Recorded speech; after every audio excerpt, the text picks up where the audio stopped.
Welcome to the very first class of auctions and market design. And this is the first time doing this virtually. It is going to be challenging, but I'm sure that we can all do it. I suspect many of you have experience with virtual learning. And I certainly have a lot of experience with Zoom, but not so much with the virtual instruction. And it is a bit challenging. I did a segment in economic engineering last week and this week. And so but that's the sum of my experience. So I think we'll do fine.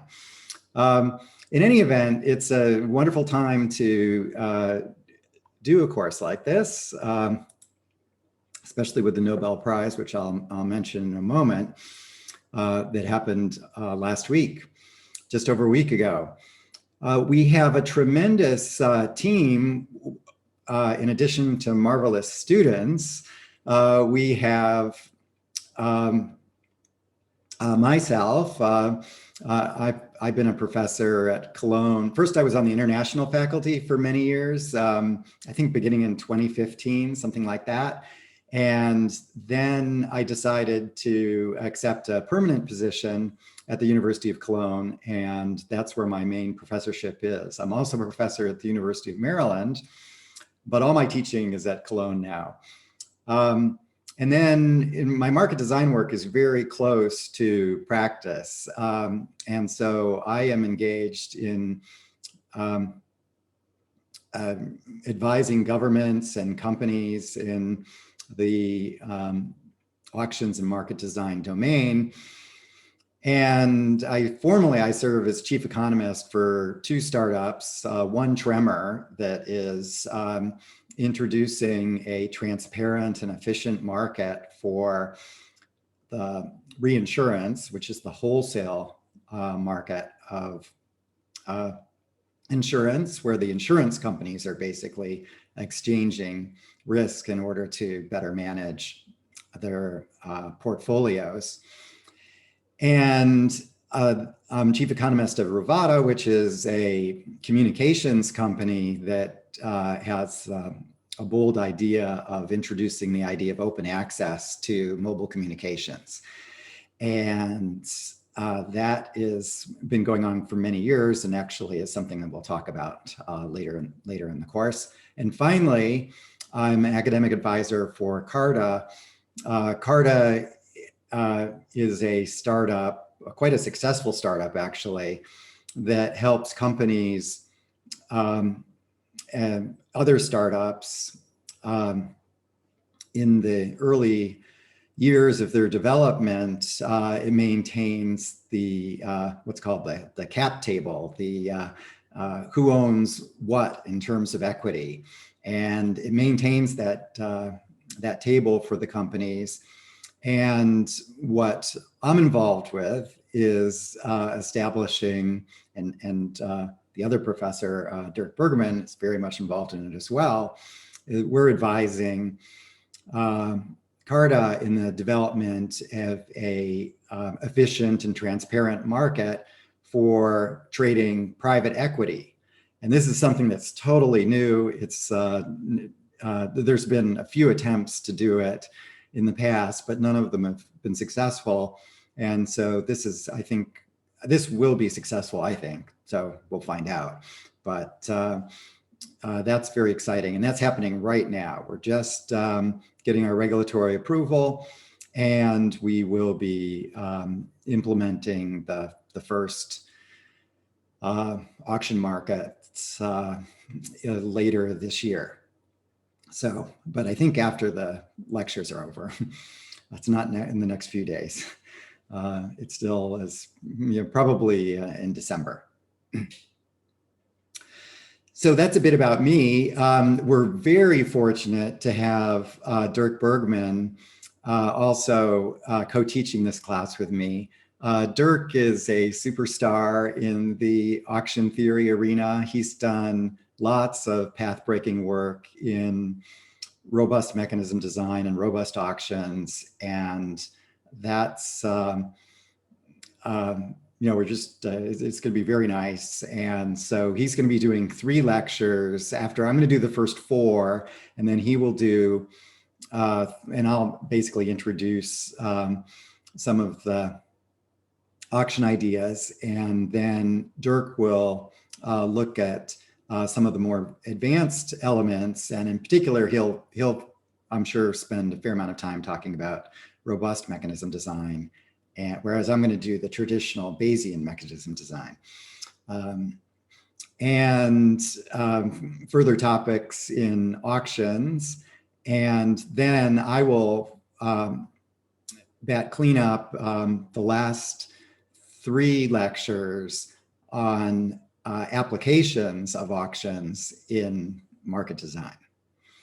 And then Emanuele Bobbio is a wonderful postdoctoral researcher at the University of Cologne, and part of the market design chair.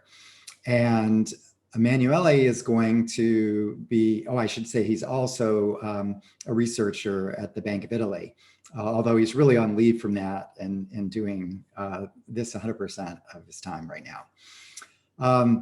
But Emanuele is going to be doing the exercises, which take place after we do the lectures, and he will be managing all the logistics of the class, and in fact is quite knowledgeable about the way things work. And that's a very good thing, because neither Dirk nor I are very knowledgeable, and we don't know how systems work and so on. And so you'll definitely want to direct your questions, if you have any questions about the logistics of the course, definitely direct them to Emanuele. You can direct questions about, if you've got questions about the theory or some other research questions, then definitely direct them to myself or Dirk Bergman. But that should work very well. So we're very excited to have this team, and this is the first time that Dirk has participated in this class. And so I am especially excited to have Dirk on board, which is quite an exciting event. Okay, so now let me pass the baton to Emanuele, who will talk over some of the logistics.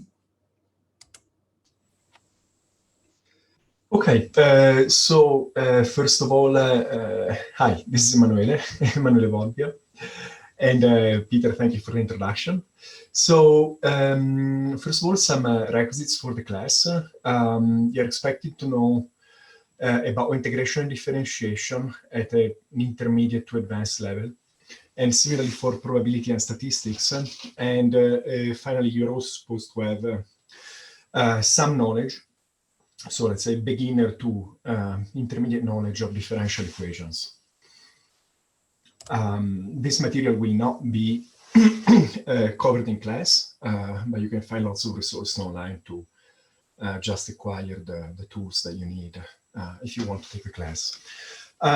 So we'll have, after the lectures in November and December, we will have 6 exercises. They will be from 3 to 6 p.m. on Friday.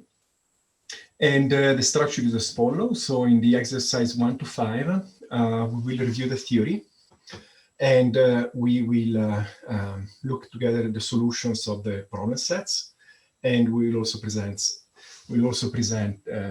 other exercises so that through practice you can acquire the tools.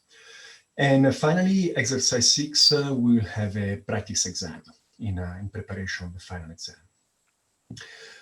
So in the table below, you find the readings that you are supposed to do ahead of each exercise, and I would recommend that you do the reading before the exercise so that you can take the most out of it. And then you have basically when the problem sets will be handed, and when there will be due. The estimated workload for each exercise is approximately it will take you 1 day to do the reading, 1 full day to do the reading, and another day for the problem sets.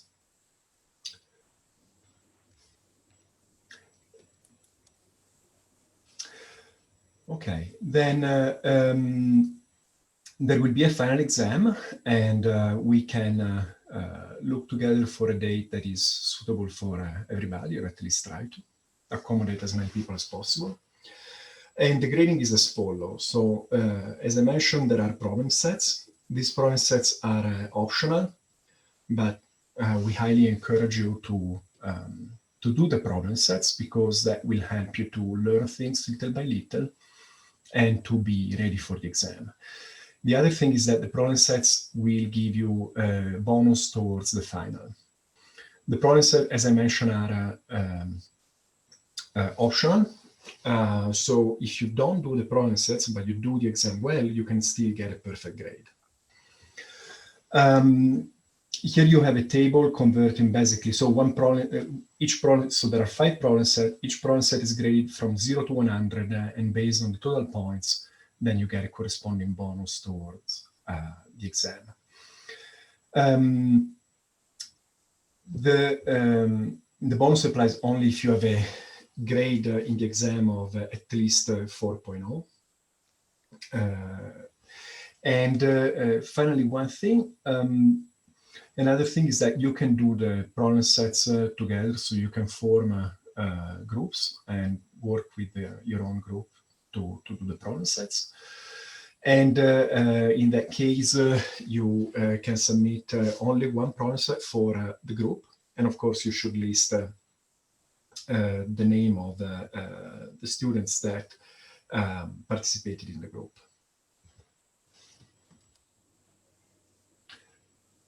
Okay, and here is the ILIAS webpage where you will find all the material. So we will post the problem sets and the solutions. We will post the slides of the lectures and of the exercises, and all the exercises and lectures will be recorded and we'll post on ILIAS also those recordings. And finally, as Professor Cramton mentioned, for any question you can contact me, and here is my email address. And also, finally, this is an online class, and we understand that that is challenging for us, and that might be challenging also for you. So we try to complement the lecture and exercises by providing you with extra tutoring, and so we can organize that as we go along. But if you need help, just write to me, and we'll find time to discuss those problems together. Good. Thank you very much, Emanuele. Let's see, a couple things. Also, actually, let me get a pointing tool. Just 1 second. Spotlight. Okay, if we look here, so you have materials on Alias, and I want to mention there are also materials on my website at this link here, but you can just Google Cramton and then click courses, market design, and find it very easily.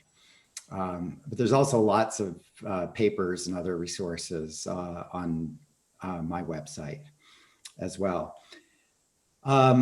And let's see, one thing on the problem sets and working in groups. I think it's probably a good idea, isn't it, Emanuele, to limit the maximum number. So one, I mean, you'll actually get the most out of the problem sets if you do them yourself. But if you want, working in groups is often a very effective way to bring 2 good minds together and accomplish even more. I do it all the time in my research. And so that is fine, as Emanuele says, but let's limit the size of the group to no more than 4. I think once you get more than 4 in a study group, that it becomes not so productive. And we certainly don't want, we'll talk about bidding rings in the course where the bidders engage in collusion. We don't want to encourage you to learn from our discussion of bidding rings that, one thing you can do is form a large collusive group among everyone in the class to do a single problem set for the whole class. That would be very clever, but I think we'll rule that out since our goal is education. Okay, so with that, slight clarification, that is the logistics. And let's see, also, actually one more point is these slides are definitely going to be available. I will post the slides or actually I will put them in a Dropbox folder and Emanuele will post them to Elias probably later today. The slides will change. This is going to be quite a different version of the course than was taught last year, which was the first time that I taught the class. And so in this second go around, it will be, I think last year was my first year, but in any event, there'll be lots of changes. So you should check back and I'll try to say that things are new, but you might want to periodically see if there's a newer version of the slides. Also, the lectures are recorded, and I should have said something about that because it is being recorded, and this is, the recording will be posted both on my website and on Alias, and I hope everybody's comfortable with that.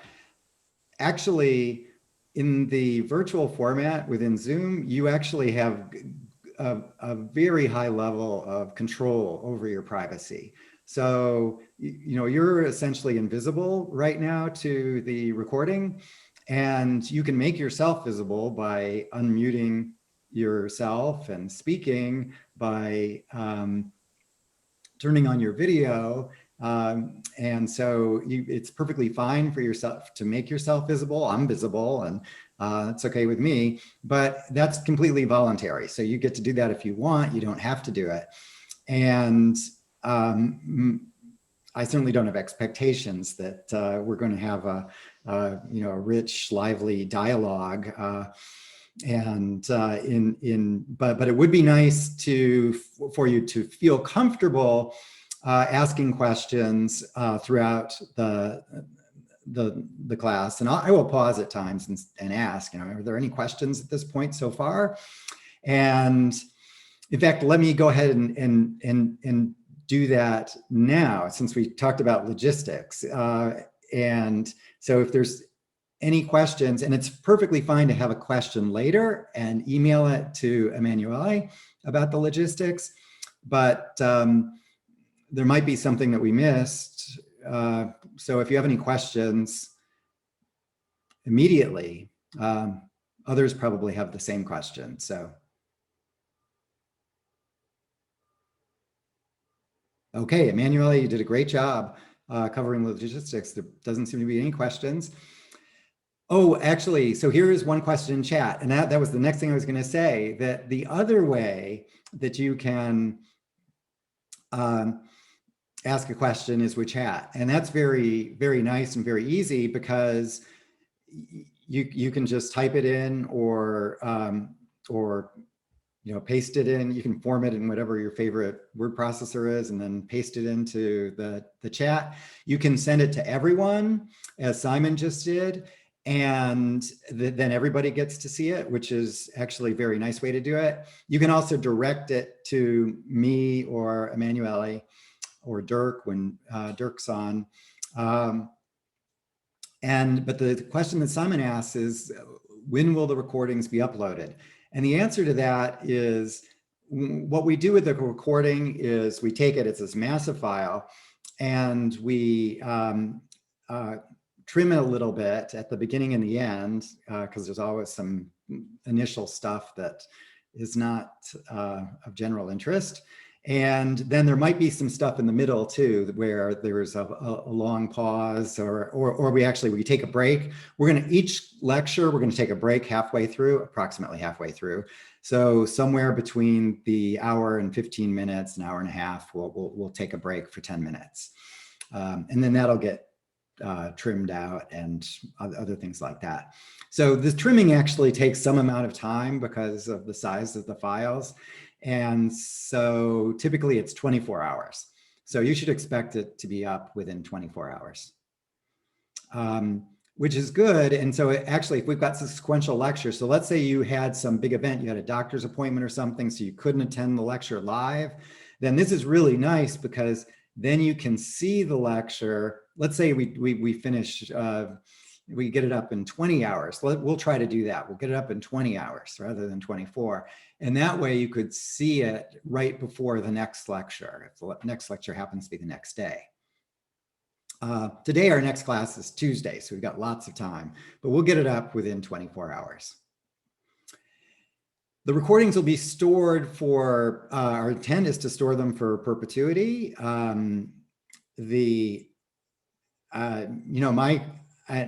have no problems with that. They may be deleted at some point. Maybe we'll delete them next year, but I hope that's not a problem for you. And in any event, you do have total control over your privacy.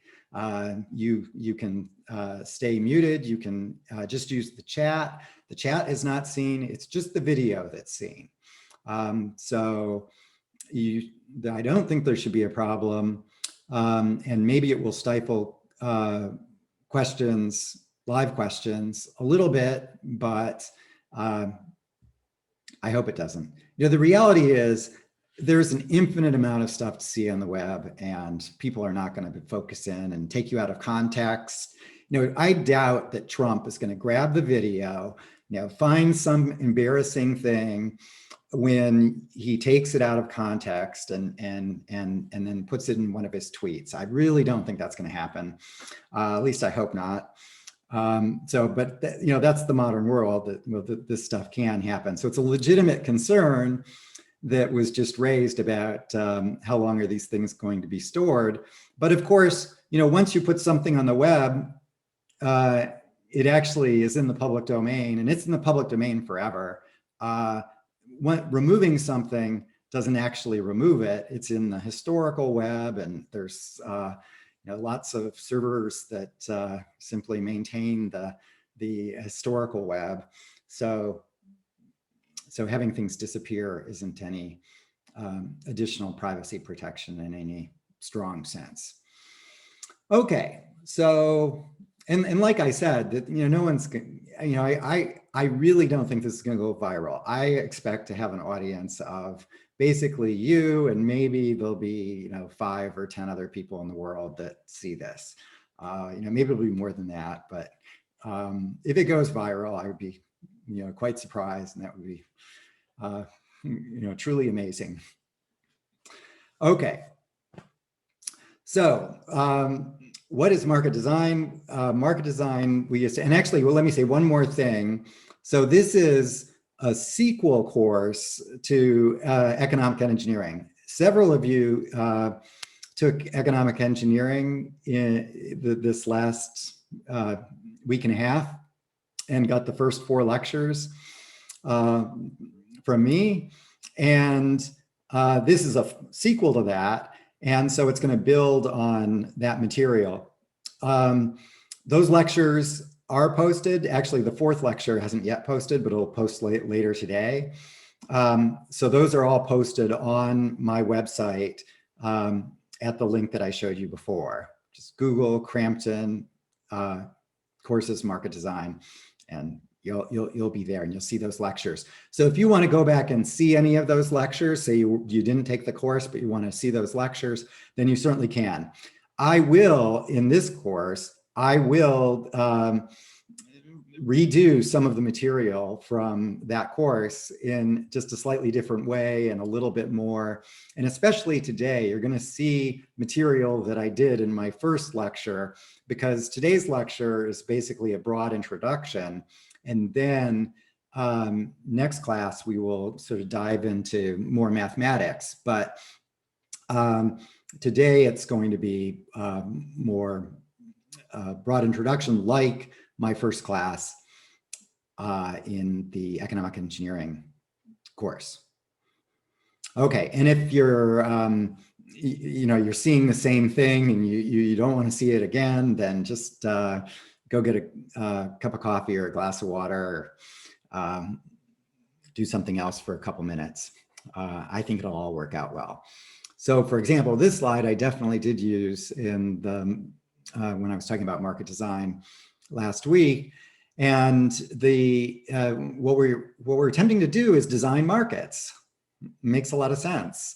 And how do you design a market? Well, you're establishing the rules for the market, how the market participants interact. And this is very much an interdisciplinary activity. Of course, I'm coming from it primarily from the economics perspective, which is a very powerful methodology for understanding incentives and the economic decisions that people make. Also extremely important in almost all the modern applications of market design is computer science. And computer science comes with a different perspective. Computer scientists are interested in actually building systems that with technology that enable people to do neat stuff. And so as economists that are engaged in market design, we're drawing from the computer scientists to enable us to implement these really neat things. And it's interesting because from an academic perspective, computer science takes a different perspective than economists. Economists are focused on, we look at a decision problem and then we frame it in economic terms, and then we apply our decision-making under uncertainty to address this problem. We tend to think of problems as, sort of like a problem set. Okay, there's problem one. I'm going to do problem one. And so, it's a particular context. And then we assume that the decision makers are Bayesian if there's uncertainty, so that they form views about the likelihood of various events. And then they optimize to figure out what best meets their objective given the decision environment and the uncertainty involved. And so this Bayesian decision-making, which is going to be my focus, is quite alien to the computer scientists. Computer scientists, since they're interested in building things, they want the things to be robust across a whole bunch of environments. So they have no interest at all in, well, they do now, but in the past, they had literally no interest in Bayesian analysis. The way that they would always think of the problem is, well, the environment's changing, I don't know what it is. And so they would tend to do, in fact, almost always do, this worst case analysis. So they would imagine a world that is where nature was ganging up on them and trying to mess them up as best nature could. And that's the form of analysis in computer scientists, this worst case. They say, okay, well, I want to create an algorithm that's going to do this amazing thing that people will like.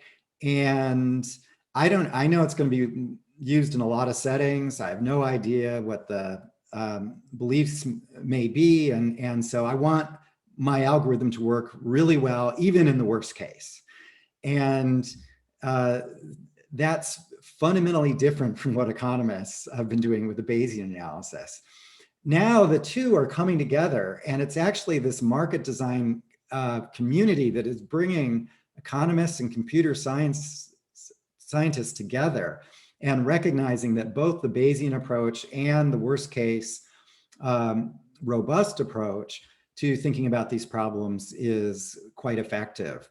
And in fact, when Dirk's talking about robust mechanism design, he will be, essentially putting on the computer science hat to some extent in thinking about, well, how can we make this model robust to lots of possibilities with respect to people's beliefs. And there's been a big push in this direction in the profession. In fact, this has a name in economics, which is the Wilson Doctrine, that we should be focused on mechanisms that don't depend on the intimate details, like the particular probability distributions of uncertainty, the exact distributions and parameters, but rather we should find mechanisms that work well over a broad set of beliefs. But the Bayesian approach is still useful, but it's more, well, this setting, you take any particular setting, maybe it's oil track auctions. And so in that particular setting, then it turns out empirically the case that the values are log normally distributed. So okay, so that's we can make use of that as a Bayesian would, and have mechanisms that work very well for this log normal case, and that's a rich enough case that we can be pretty happy.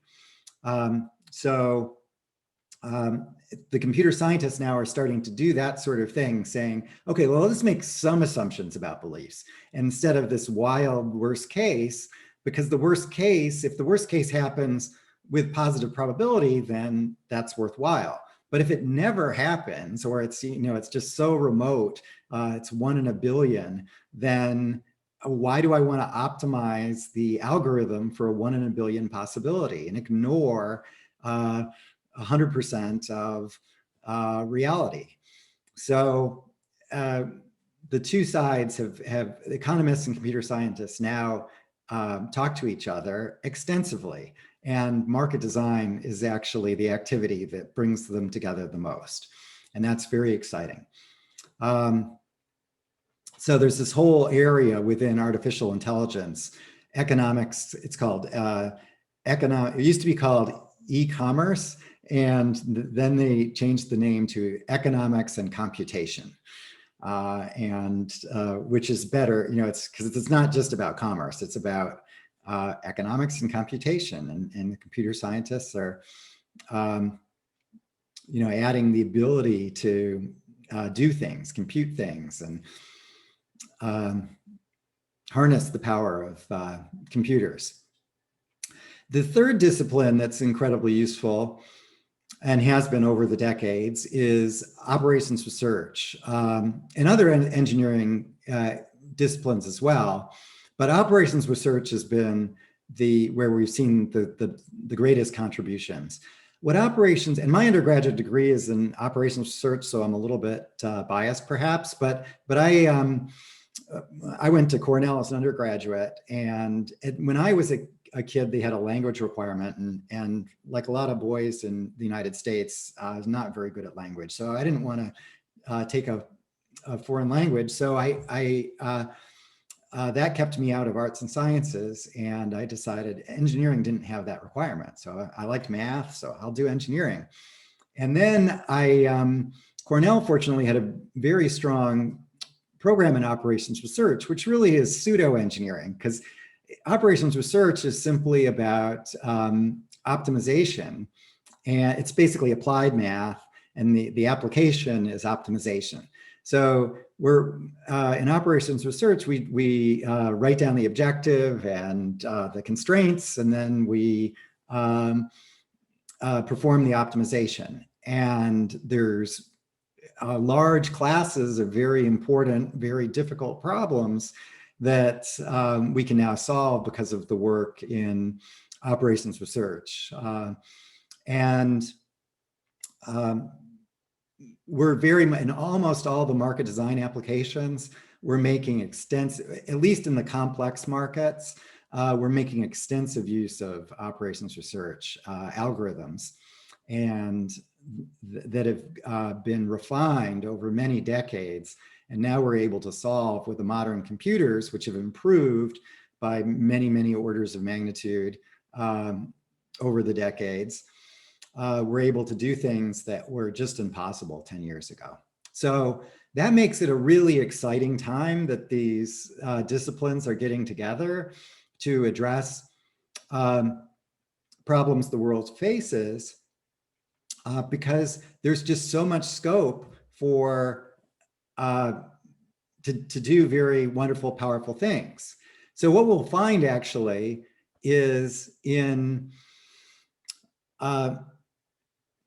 so much of what's done in economics is has been done before, and typically it's been done a long time before. Many of you are going to go on and get PhDs, so you'll be looking for thesis topics, and many of you will be looking for master's topics. And you know, either way, you'd like to look for problems that people haven't already done.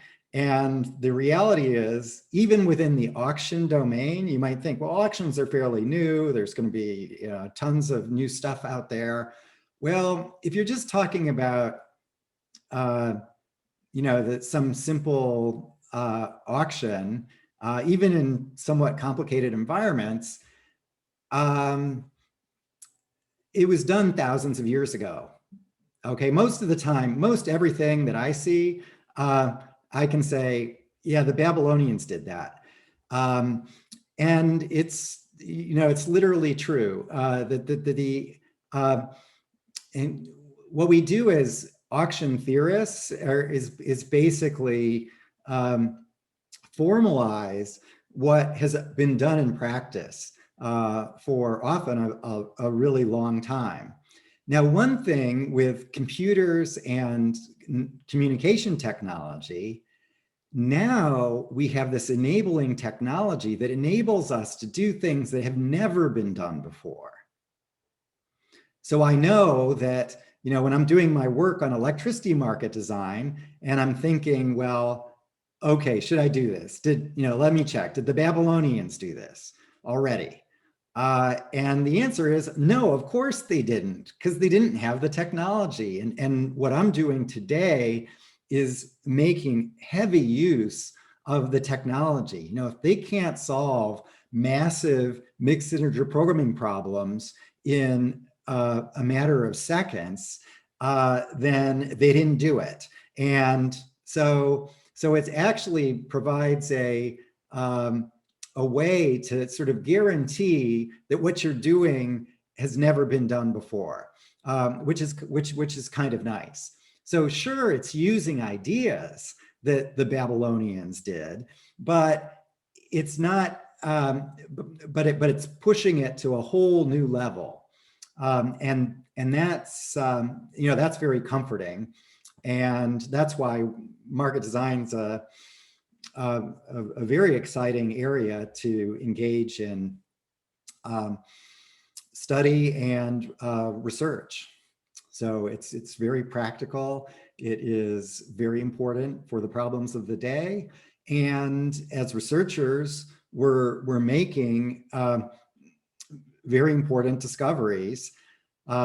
We are listening to practice, and that listening is incredibly helpful for me as a theorist to improve the theory and write better theories that respond to real problems.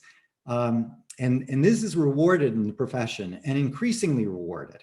So there was a time where, and in fact, if you look at theory in general within economics, there's a tendency to write. So, one nice paper comes out, and then there's a sequel of 40 papers that are doing the same thing with this extension and that extension and blah, blah, blah. And these paths of discovery will continue for a while. And what you don't want to do is sort of get on the tail end of that path. You want to be, closer to the beginning. And the market design is a great place to do that. Even though, a lot's been done, there's so much to do that I think that we can all make very big contributions in the year, and will make very big contributions in the year ahead. So I'm very excited about the area, and I hope you will be too. One of the things that I really like about market design is the basic ideas that really frame the issue and lead to a successful innovation, is that they can be understood by anyone and stated in just a few words. So when I think about wholesale electricity markets, which have been restructuring around the world, the two words that I would mention would be open access. Recognizing, and this is what happened in the United States. The federal regulator, FERC, declared with Order 888 that thou shalt have open access of the transmission grid, which means anybody can connect to the transmission grid and act as and be a market participant in the generation of electricity and the consumption of electricity on open access terms, that the grid is available to all, it can't be withheld, and when there's congestion, the pricing of that congestion needs to be efficient congestion pricing. And that is a incredibly powerful idea in two words, and led to the successful restructuring we've seen in the United States and is happening everywhere. I'm going to talk at length on my last three classes about the work in electricity market design.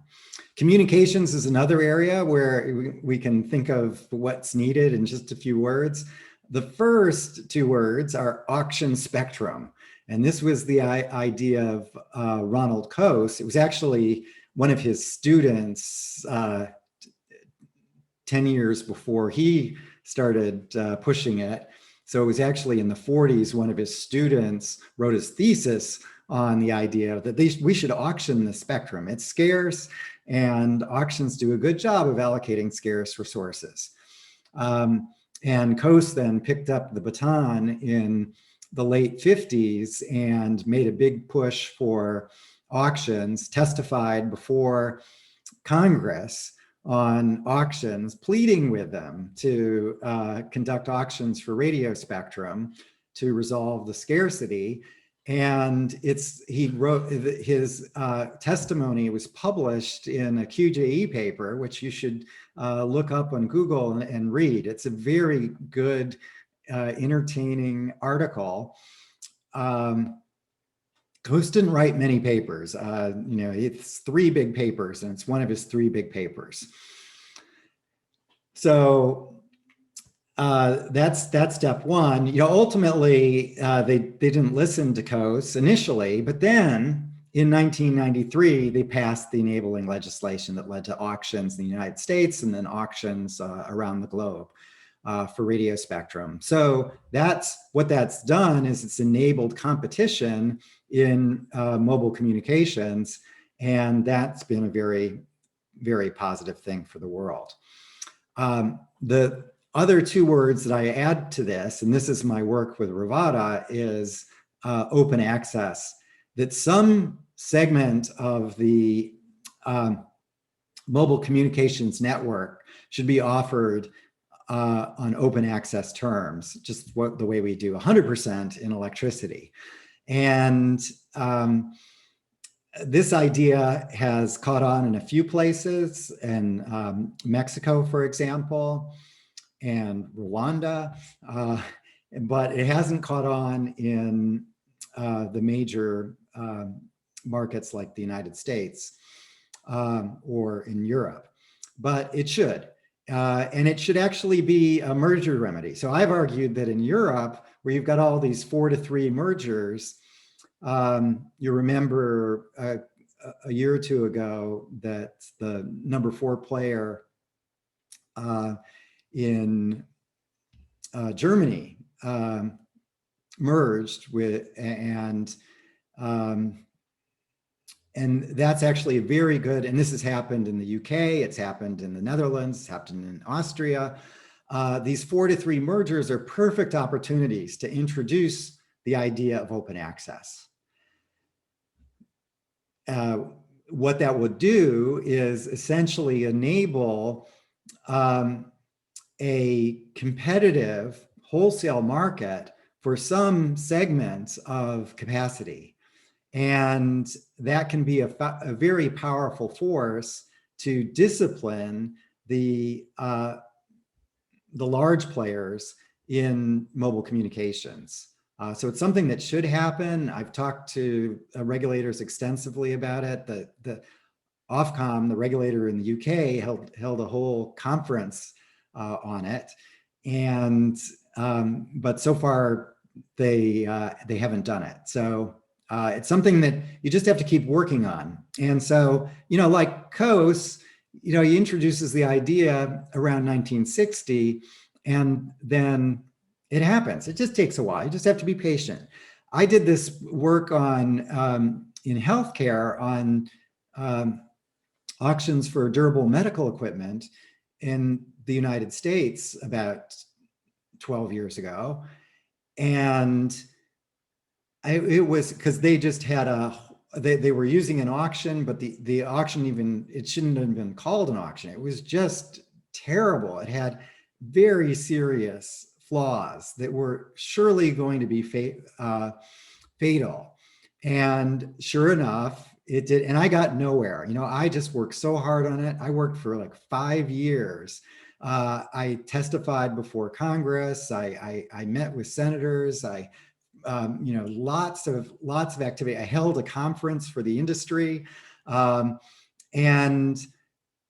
it was just impossible to make progress. So then I just set aside, okay, I made a good faith effort. I'm done. That's fine. I'll do something else. And so I put it aside. And then last year, I get a phone call from the Secretary of Health, who's the guy in charge of this whole thing. And he says he wants to meet me to talk about this idea. They're having problems with their auction, and can I help? So I went and I talked to him, and I told him the same thing had said 5 years ago. And he said, I'm convinced. I think I can make this happen. And then sure enough, he started a rulemaking, and within 6 months, the reforms were adopted. So, sometimes you just have to be patient. And I'm also, another strategy that I take is I look for a window of opportunity, which could be in any country. So for example, let's talk about transportation. So transportation, my 2 words, the big idea is price congestion. Here we have every urban center in the world is highly congested. People are wasting lots of time. In Los Angeles, it's like 120 hours a year wasted in traffic jams. That's a long time. That's like 3 weeks of full-time work in traffic jams. Yeah, that's just terrible. And then it's not just the time, but it also is terrible for the environment. It leads to lots of noise and pollution, and very harmful type of pollution, as the Germans know well from the diesel cars, that's literally killing millions of people in the world. And so if we can address congestion, it's incredibly useful and powerful to make the world a better place and make our urban centers much more livable. And the answer is, it is possible if we just have that single idea, and we're going to spend a class talking about that at the end, how to do this and how this can be accomplished, and that it's not, we need some technological breakthrough. We can do this today. It's just a matter of doing it. And we will do it. We're starting to do it. Already in the United States, we have real-time pricing in a number of cities on a very partial basis, but it's starting to get a lot more traction. But in terms of windows of opportunity, the first place that I looked was Singapore, because Singapore has always led the charge for congestion pricing. They introduced it in the 70s, and then they went to electronic road pricing in the 90s. And now today, they're just introducing measured road use and whole network congestion pricing. And so Singapore represents a good opportunity. And my guess is they'll be among the first to successfully measure road use and price it appropriately, consistent with social cost. And the social costs are large. If we look at New York City and we do and we estimate what the cost of an additional driver driving into Manhattan at rush hour is, the social cost, just of the congestion, not the pollution, is $82. So that's a lot of money, $82. And what do they pay? $0. So, they're paying a toll to enter on the bridge, but the toll, barely covers the cost of the bridge. So it's definitely not paying for the congestion. And that's not including any of the other externalities that this driver is imposing on the millions of people in New York City. All the pedestrians, every vehicle is imposing a negative externality on all the other users, the pedestrians and the bicyclists, everything else. Okay, so, and another one is climate policy. This one's actually, it is related to auctions, and I first got involved in climate policy because of my work in auctions. But the two words there, price, carbon, it's that simple. And it's super easy to do. It has, it's a very powerful instrument. It's the instrument the world should have done 30 years ago, but instead they didn't, and the results are painfully obvious. So this one, of course, how auctions come into play is the cap and trade programs like ETS in Europe. And it's very interesting because the cap and trade, initially the cap and trade were just, they would just give all the polluters the allowances in proportion to how much they've historically polluted. And I wrote a very early paper pointing out that the impact of that is just going to lead to windfall gains to the polluters. That you're essentially giving them allowances is equivalent to giving them cash. You might as well just give them large buckets of cash. And so that paper actually has gotten a lot of attention over the decades. And eventually everybody sort of now recognizes that, and now they auction the allowances, and they may award some in order to satisfy the politics, but they don't award 100%. In the old days, all the cap and trade programs awarded 100% of the emissions to the polluters, and then created a framework for trading among the polluters. But all that stuff, like the cap and trade and all its complexity and so on, it actually, it's been a big debate over the decades, but to me, the debate's over. The instrument is pricing carbon. We should price carbon. It's actually more effective and more direct to price carbon directly. And so I'll make that argument again when I talk about, especially when I talk about electricity. But it's a much more effective approach when we think about the challenge being accomplishing international cooperation. And talking about price is much more effective than talking about quantities. There's one quantity that we should talk about, and that is the climate goal of well below 2 degrees Celsius. That's fine to talk about that, but then now in terms of implementing that, then we need to shift the focus to price, in my mind. Okay, and then I also will talk about financial securities in the applied section. And here, I have 3 words: make time discrete.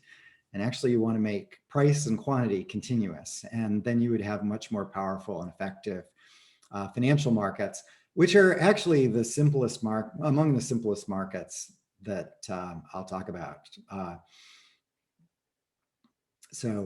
But it's an interesting and important area, and innovation is starting to take place.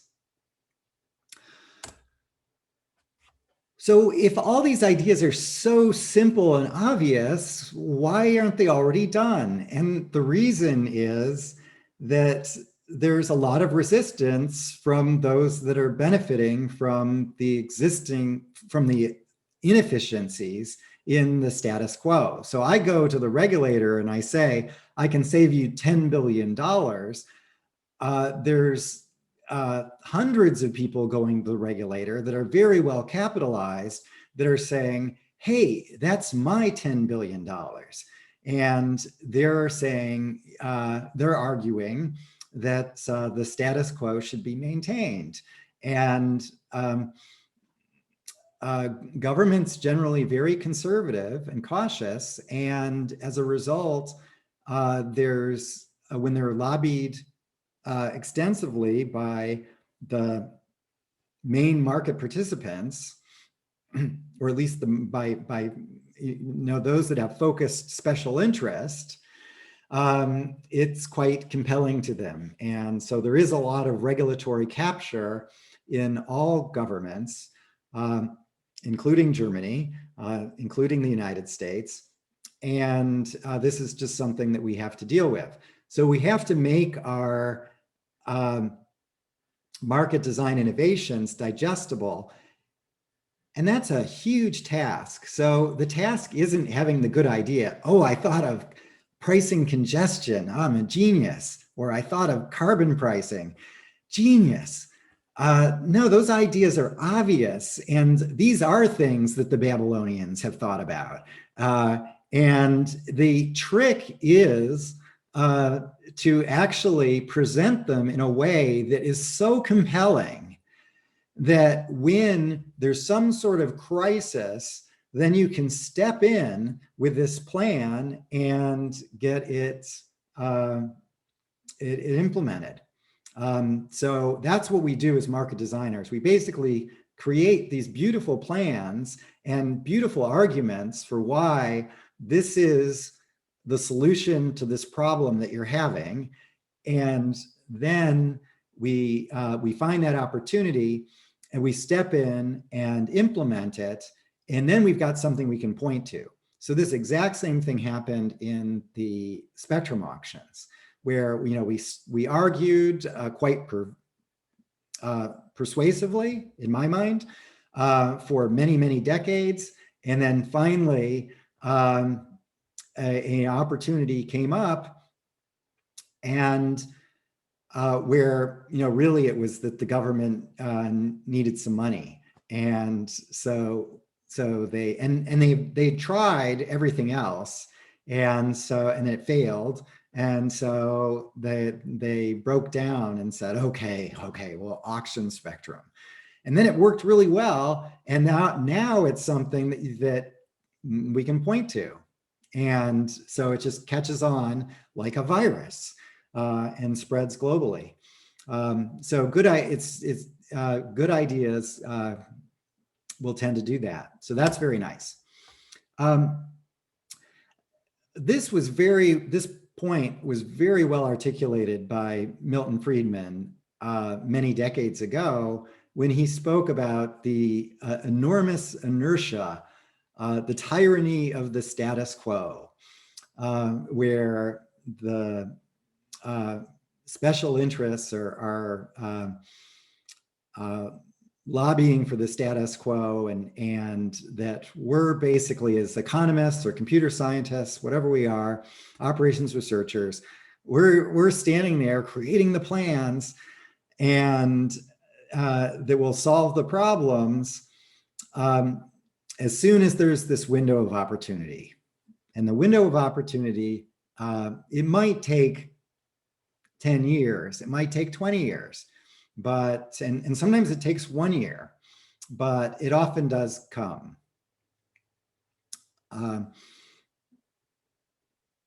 So you have to be patient, and it's hard to be patient sometimes, but that's what I learned right from the very beginning. When I first moved to Washington, D.C., in 1993, I went to a conference on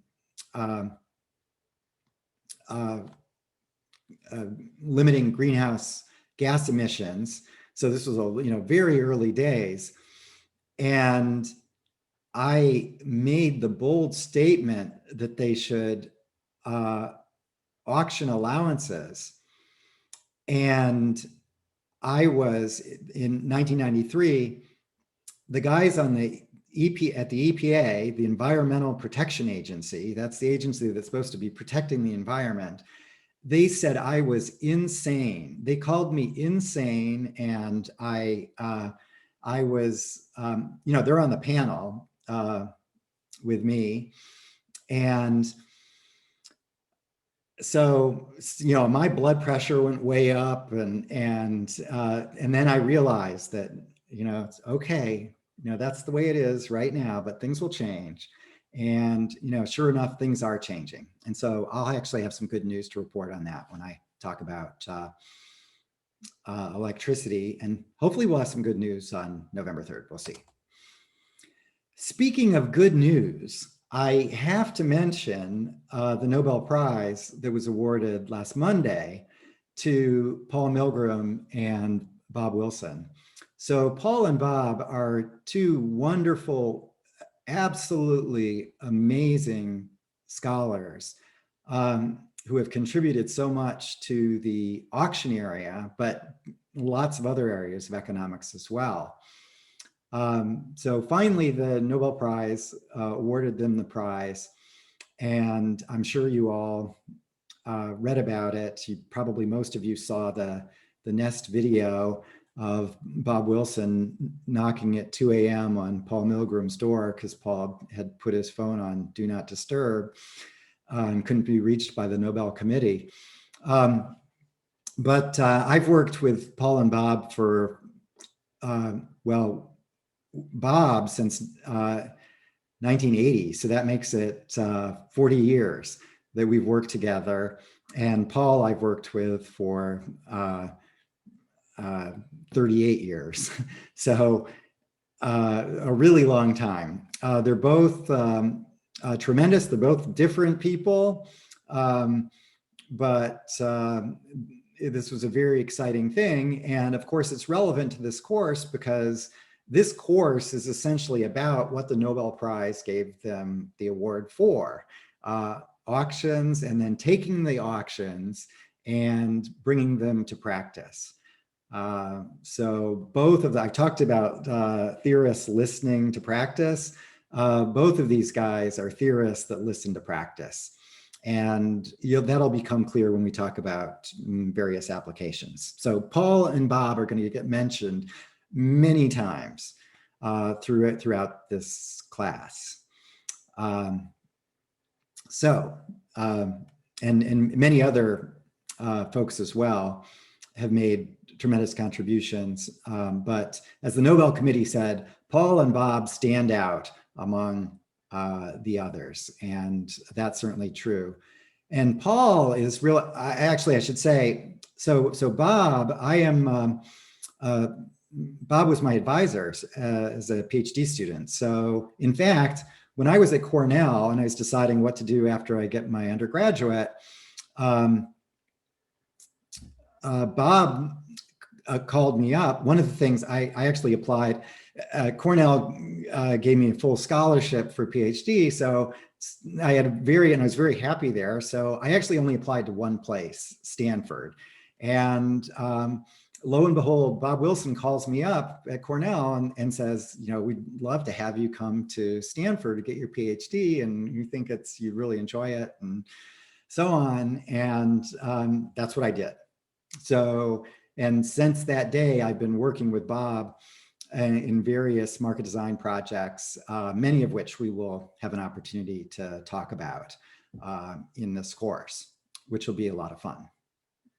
And then Paul actually set up a company, Market Design Incorporated, in 1996, following the initial Spectrum auctions.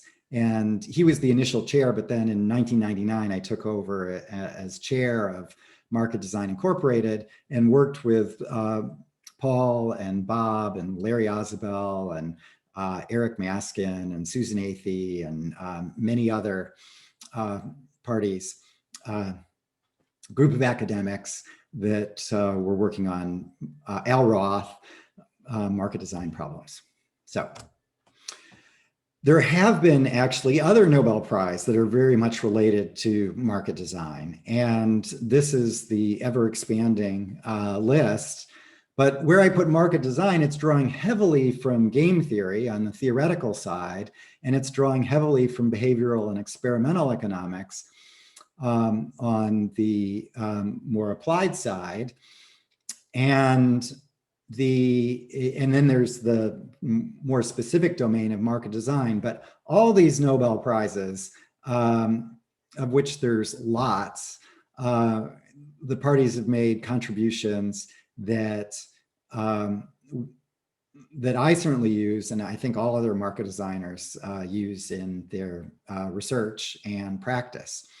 And that's really great. Now, Bob has a special distinction because Bob actually has 3 students, Al Roth, Bengt Holmstrom, and Paul Milgram, all who have won the Nobel Prize. There is no one on the planet Earth that has 3 students that have won the Nobel Prize in economics. I'm pretty confident of that. But somebody could check, go back and look at the list and see. But I'm pretty sure that that's true. And for me, as a Bob Wilson student, it's it's both. That's a positive and a negative. The negative is, as a Bob Wilson student, I don't even make the podium, so but that's okay. I'm very happy. I'm just so delighted that I get to work in such a exciting area, and get to work with people like Paul and Bob and Al. Al, I'm also working with in a few projects, but one of them is the Tremor project that I mentioned. Al, like Dirk, is also advising Tremor. In addition, Dirk is advising CARTA along with me. Okay, so when thinking about market design or auction design, the best place is to start with is objectives. And I want to talk briefly about my 4 favorite objectives, which I use no matter what the problem, no matter what the domain, no matter what the government or company tells me. I always start with these 4. And then I incorporate what other objectives they might have. And I try to convince them that actually they should be thinking about these 4 in addition to whatever they are focused on.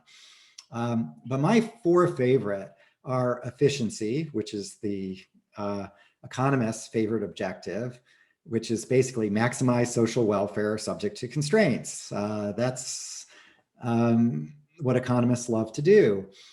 And we're pretty good at it.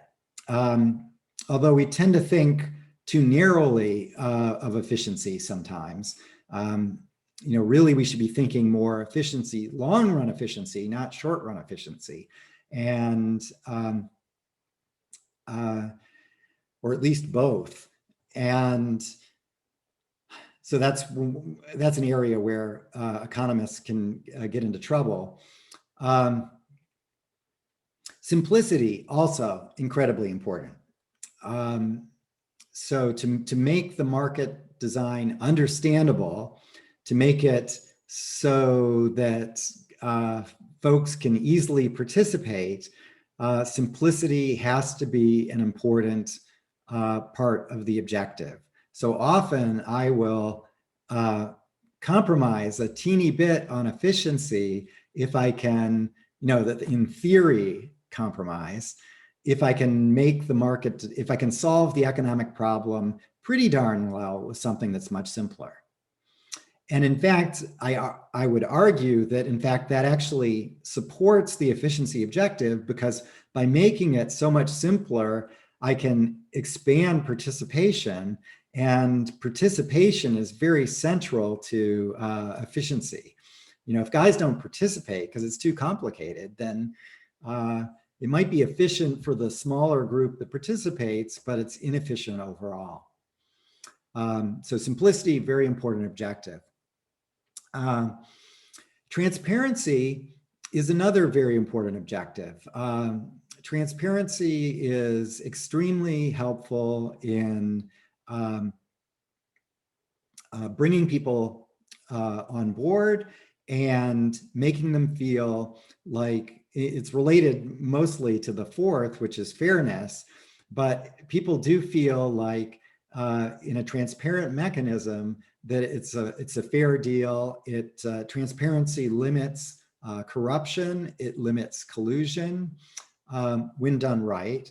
In the auction domain, this means that the information policy, especially in a dynamic auction where things are happening and there's potentially things that parties can learn something about, transparency is needs to be managed sometimes. So you want to reveal information that is pro-competitive, but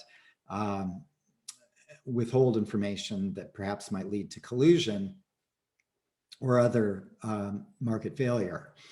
But transparency is generally it's the hallmark of a good market design, a very high level of transparency.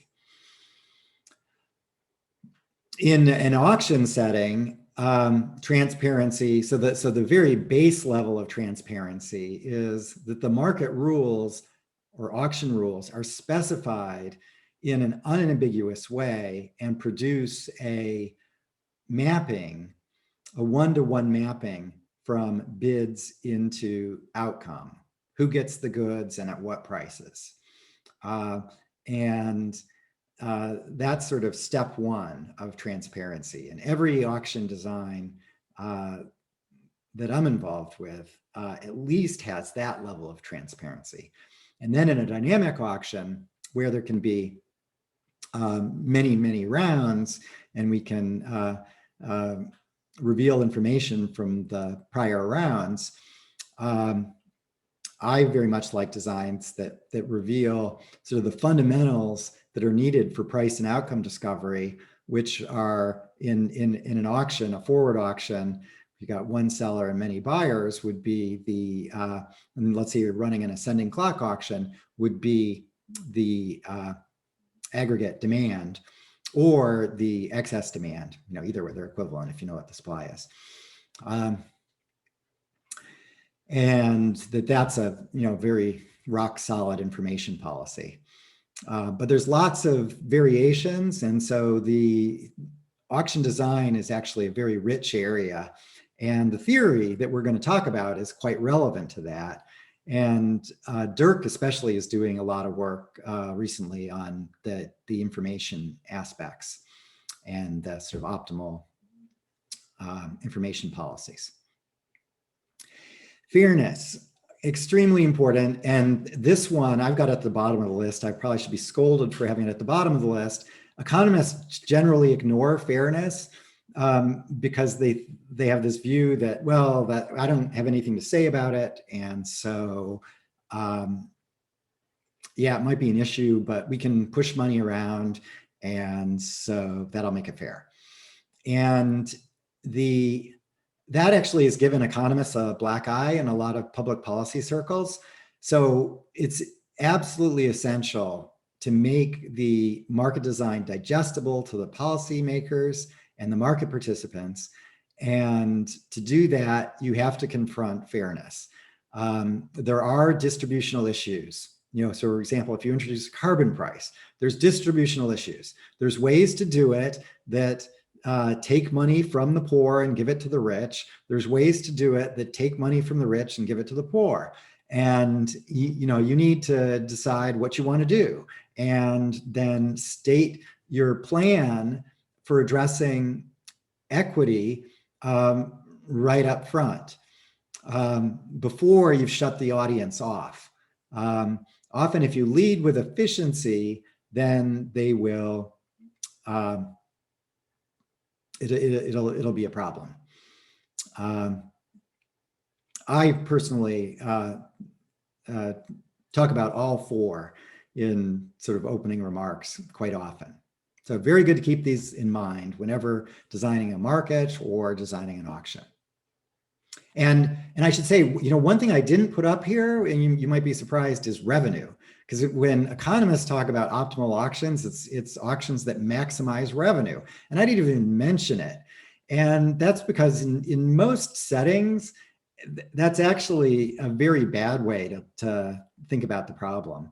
That revenue maximization is not the goal. It is the efficiency, sort of long run efficiency is more apt to be the goal. So let's say I'm a market maker.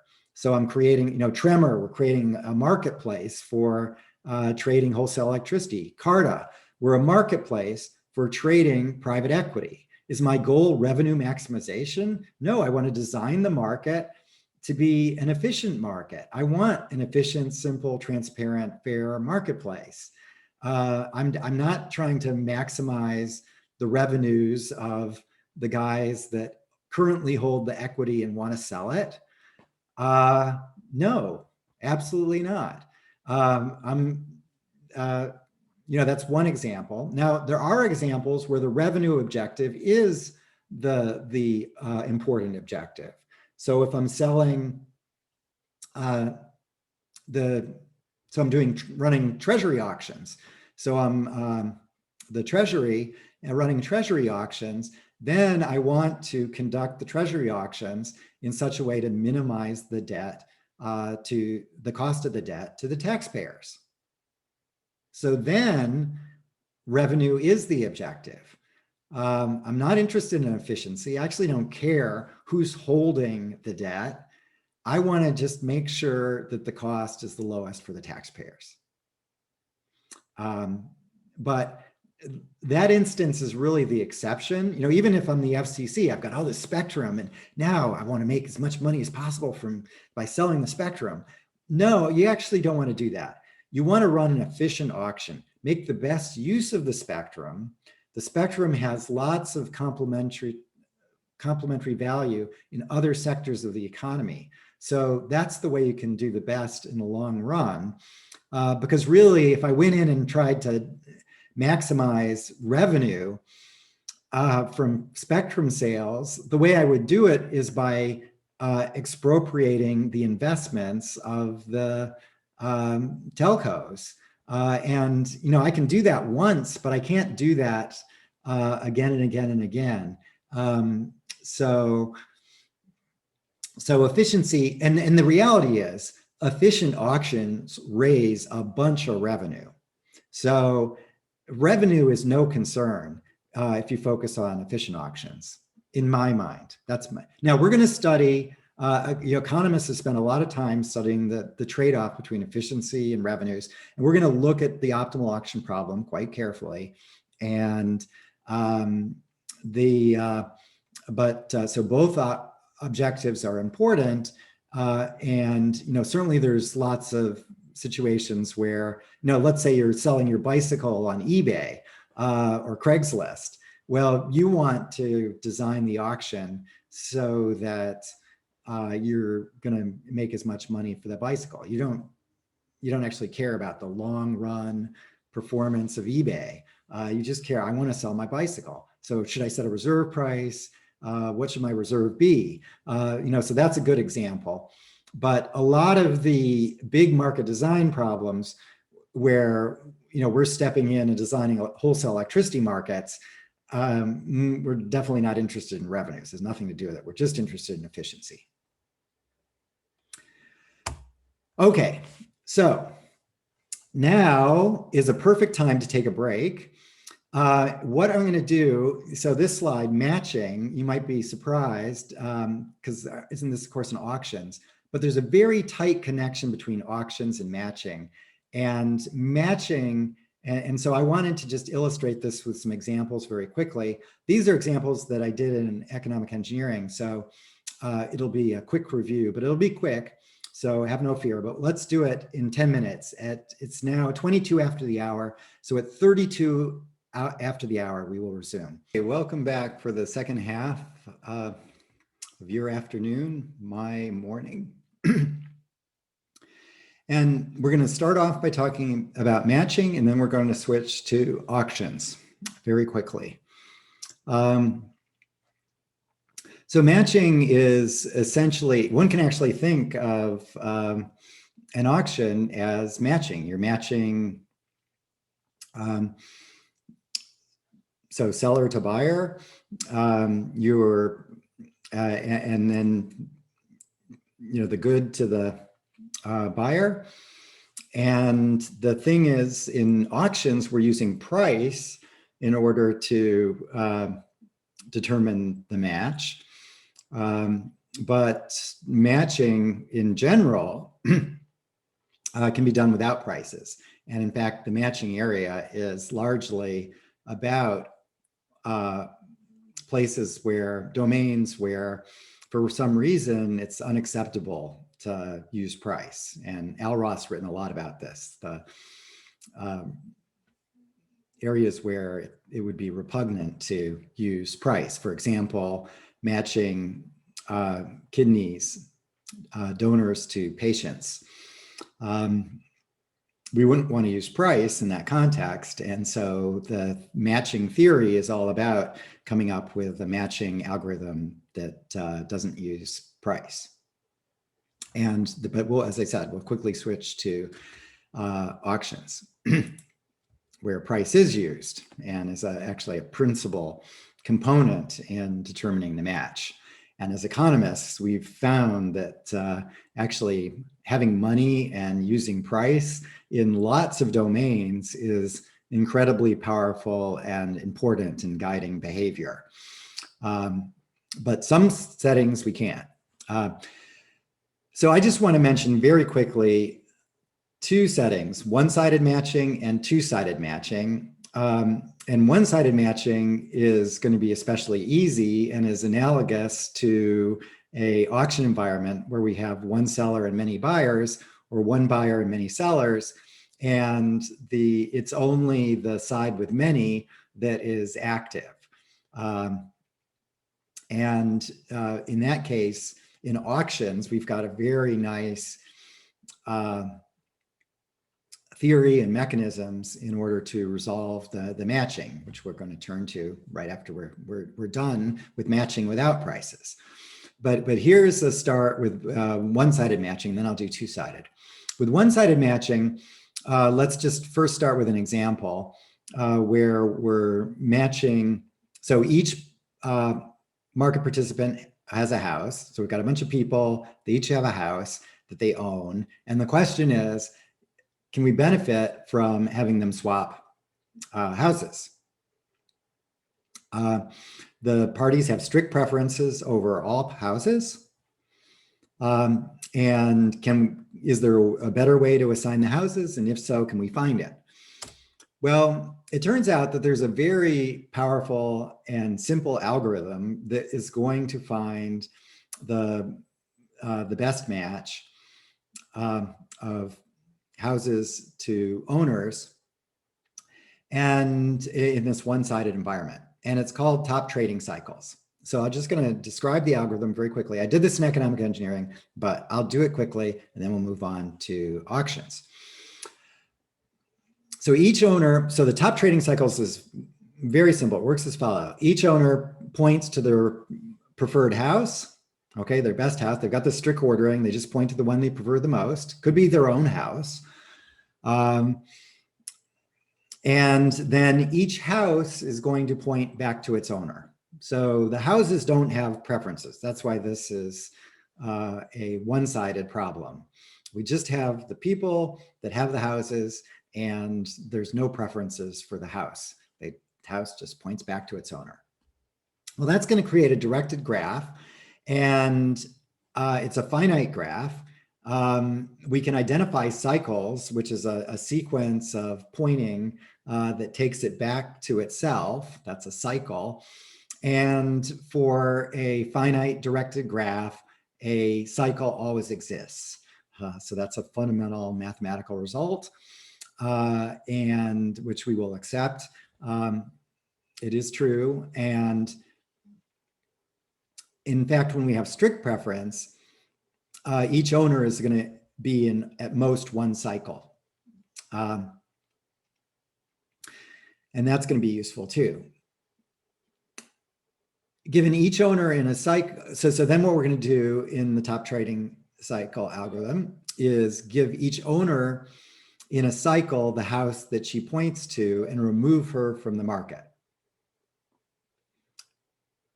If there's still unmatched owners and houses that remain, we're going to do this again. And we're going to continue to do this until everybody is matched. So this has to converge because there's always a cycle. There's no ambiguity whatsoever because of the strict preference. Each owner is in at most one cycle. And so this is going to uniquely determine how the houses and owners should be matched. Okay, well, let's take an example that will illustrate this. But before I do, let me say that the outcome is going to be a core allocation, which is very nice. Core means that there's no subset of owners that can make its members better off by an alternative assignment within the subset. Now, if there was a subset of owners that said, well, I actually don't like this allocation as much as if I just work with this smaller group and do this other thing.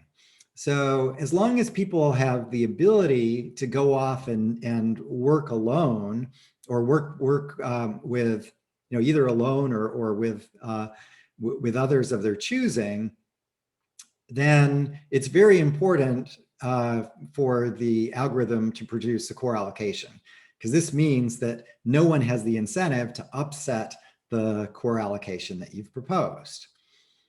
Everyone is happy with what they've got and cannot find anyone else to participate with them in and offer them a better deal. So top trading in this environment with strict preference, top trading outcome is unique. And then the third, which is very important, is the top trading cycle algorithm is strategy proof. So no agent can benefit from lying about her preferences. Truth is a dominant strategy in this case. Regardless of what the others are doing, I want to tell the truth. And that's very nice because the algorithm is assuming we only get efficiency in the event that people bid truthfully or report preferences truthfully. And in this case, they've got every incentive to. Okay, so here's the example. And we've got 4 people, 4 houses. owner 1 owns house 1, 2 owns house 2, 3 owns house 3, and so on. And they have strict preferences. And there's the strict preferences in the example. So the way the algorithm works is, so here's the preferences. The way the algorithm works is each is going to point to their preferred house. So owner 1 should be pointing to house 3. So we should have an arrow going from 1 to 3. And 2 should be pointing to 4, and so on. And that's exactly what we have. There's 1 pointing to 3, 2 is pointing to 4, and so on. Now the houses are going to point to their owners. So house 1 should be pointing to 1, and so on. And now we look for a cycle. I said that there always should be a cycle. There could be more cycles, but each cycle that I see will only have no one's going to be part of 2 cycles. So as it happens here, there's just a single cycle, and you can see it here. 1 is pointing to 3, 3 is pointing, house 3 is pointing to 3, 3 is pointing to house 1, house 1 is pointing to 1. So that's a cycle. It comes back to itself. So what that means is that the algorithm then is going to swap. 1 is going to get 3, 3 is going to get 1. They're both better off. And we then eliminate them from the problem. And we then have this smaller problem, which is the remaining problem. Now, we do the exact same thing. 2 points to 4. 4 points to, well, they can't point to 3 anymore because 3 is already taken. So of the ones that remain, 2 points to 2, 4 points to 2. And then the houses point to their owners. We have a single cycle again and assign 2 and 4 swap. And now we're done. Nothing's left. That's a core allocation. There is no subset of the 4 that is better off doing something on their own rather than working, than accepting this, this allocation. So that was super nice, super simple, and that's all I'm going to say about one-sided matching. But it is analogous to what we do in an auction when it's a one-sided auction where the seller, let's say, doesn't play an active role.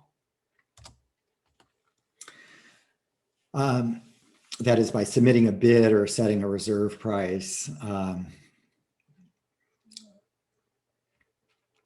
Two-sided matching. Okay, so now we'll jump into two-sided matching where things get much more complicated. And we're going to be studying not just, most of the time we'll be doing one-sided auctions where there's a seller and many buyers, or that's a forward auction, or a reverse auction where there's one buyer and many sellers.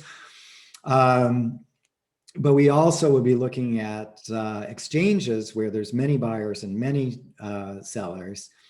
And this is more difficult. And we get different results.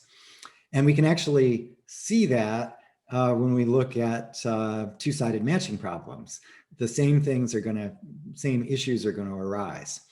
You know, so, well, anyway, I'll talk about when we talk about auctions. Okay, but simplest case here, we're just going to do the traditional matching of men to women. And we're going to assume there's n men and n women. Each person has an ordered list of those in the opposite sex, and but it doesn't have to be complete. So your list doesn't need to include everybody. There might be some people where you just would rather stay single. That's perfectly fine. So a matching is going to be a matching of women and men. And as I said, you can be matched to yourself. That's fine. But that is, you can stay single. There's going to be a blocking pair if we take a man and a woman, and that will be a blocking pair if the man and the women prefer each other to who they're assigned in the match. So this would upset a core allocation. So if we had an allocation and there was such a blocking pair, it would not be a core allocation. So this is our notion of stability, and it's actually called a stable match when you have no blocking pairs.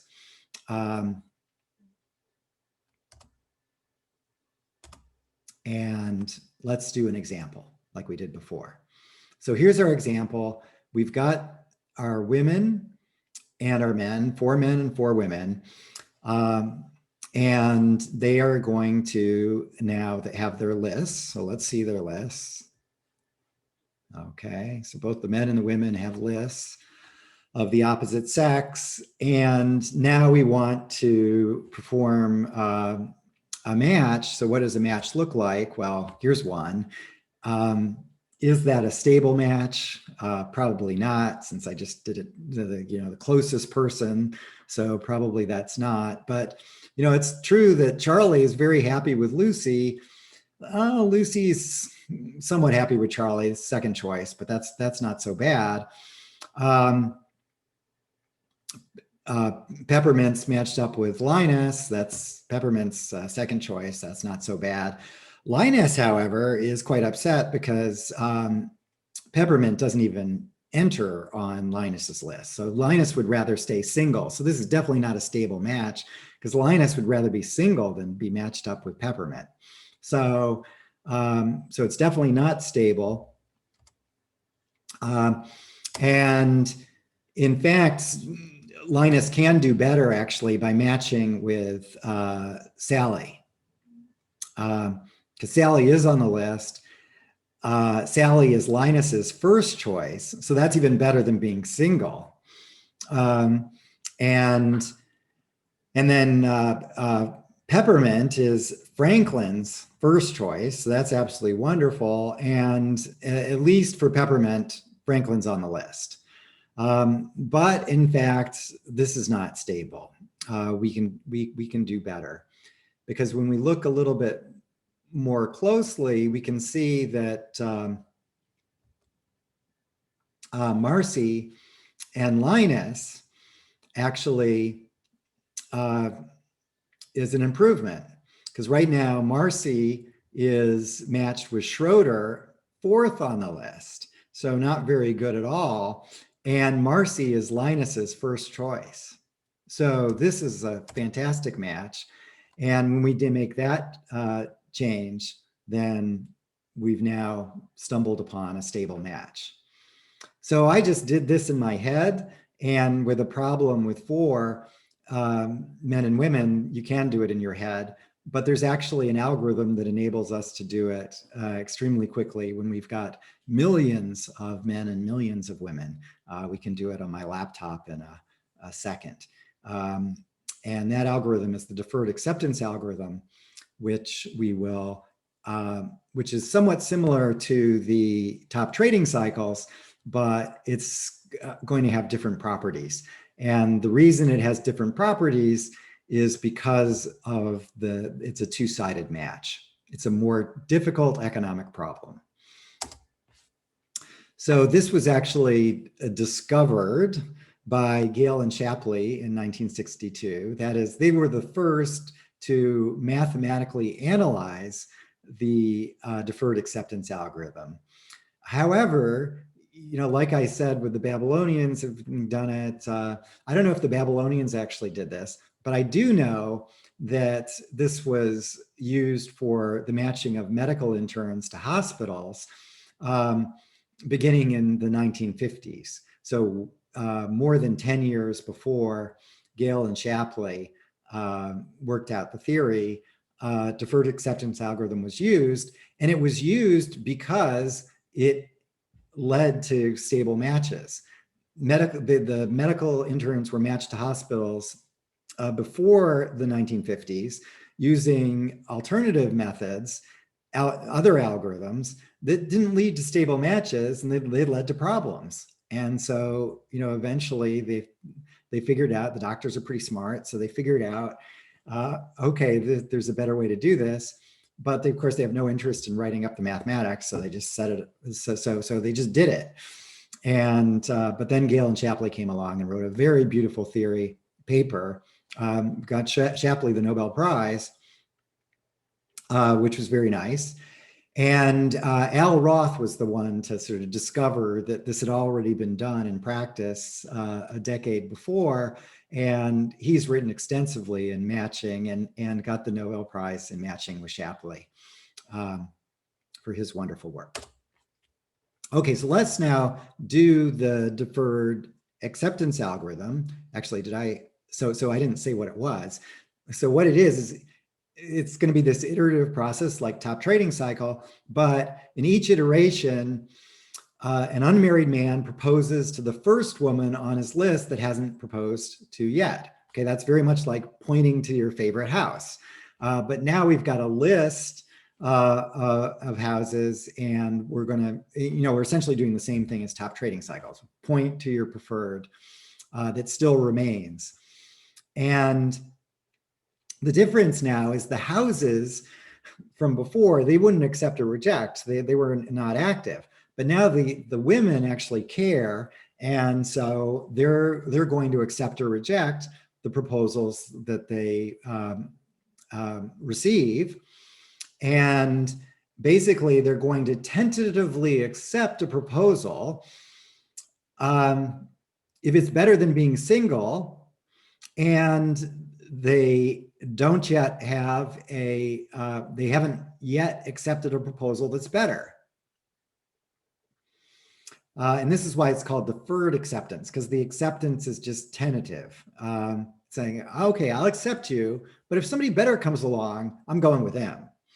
And so, and in this algorithm, it's fine because the algorithm runs in a second.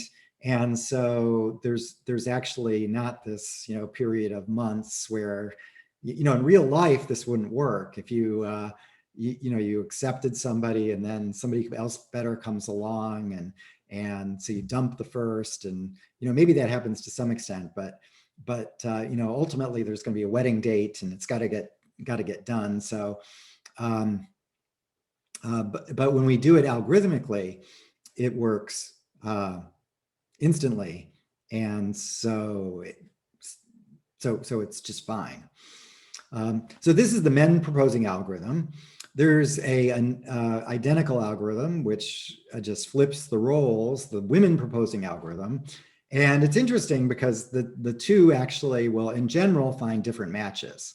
Both of them will find stable matches, and in fact, all the stable matches can be ordered, so we don't have uniqueness like top trading cycles. We're going to have many, possibly many stable matches, but all the stable matches are ordered from best to worst for each side of the market. And unfortunately, the one that's best for men is not the one that's best for women. And so what's going to happen is the men proposing algorithm will find the one that's best for men and find the one that's worst for women. And so if we flip the roles and have the women propose, then the women would get the match that is the stable match that's best for them and worse for men. Now, what we found in Al Roth's work is that when the markets are very large, that is, there's lots of competition, then we tend to get very little difference between the best and the worst.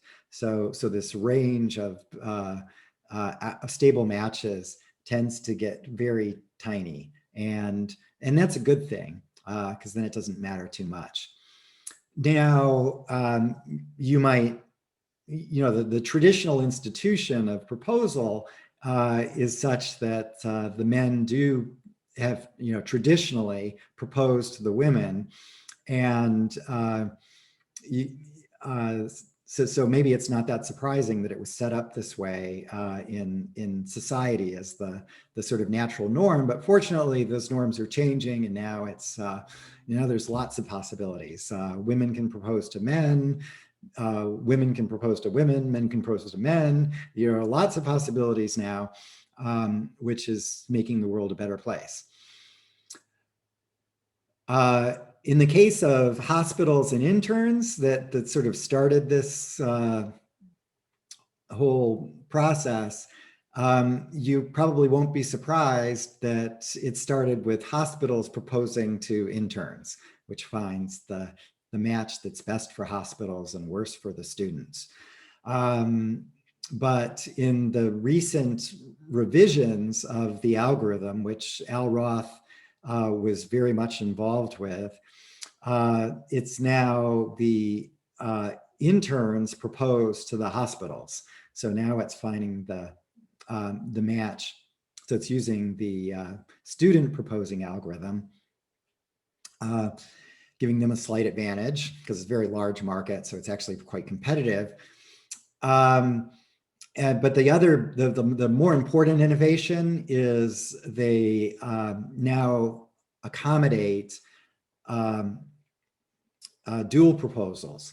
So it's quite common for the students to get together in med school and decide that they want to be matched at the same in the same city, maybe not the same hospital, but they would ideally prefer a match in the same city. And now that is accommodated in the algorithm, making it much more complicated economic problem and much harder to prove theorems about the properties of the outcome, but it works pretty well. Not perfectly, but it works pretty darn well. Okay, so let's go back now and run the deferred acceptance algorithm for our example. So it starts out with each man proposing to their most preferred. So Charlie's going to point to Lucy, Linus is going to point to Marcy, and so on. And then once you point, Lucy is going to accept because Charlie is better than being single. Second choice, but better than being single. So then Linus gets to go next. Linus proposes to Marcy, and Marcy accepts. Linus is on the list, third choice. Schroeder then proposes to Marcy, and this gets rejected because Schroeder is actually inferior to Marcy's existing match. So that gets rejected and Schroeder remains single. Franklin then proposes to Peppermint. Franklin is on the list, so that is accepted.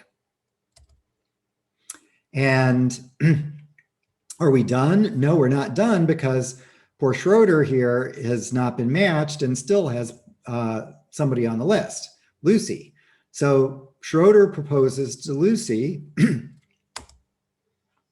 and that's accepted. Lucy is thrilled. Schroeder is better than Charlie. And so Charlie's now left out in the cold. And so we're not done yet because Charlie's got two women on his list still. So Charlie proposes to Peppermint. Peppermint's thrilled. Charlie is first choice for Peppermint. And now Franklin is not yet matched. And so Franklin's going to propose to Sally. And Sally is going to accept, second choice, but that's fine. And now it's stable. Everybody is matched or has, you're either matched or you have exhausted your list and you have no one you can propose to, in which case you stay single. Okay, so this is going to, now notice we've got a finite number of participants. We have each participant has a finite list. In each iteration of the algorithm, we're going to be crossing names off the list. And therefore, it will eventually end.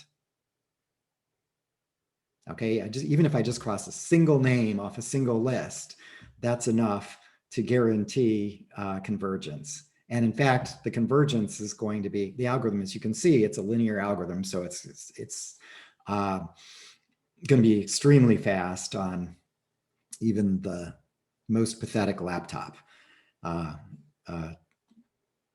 long as it's reasonably current. We can do the residency match with hundreds of thousands, no problem. Okay, so that's very nice, but what are its properties? So the results are, first, the order of proposals doesn't make any difference. We're always going to find a stable match.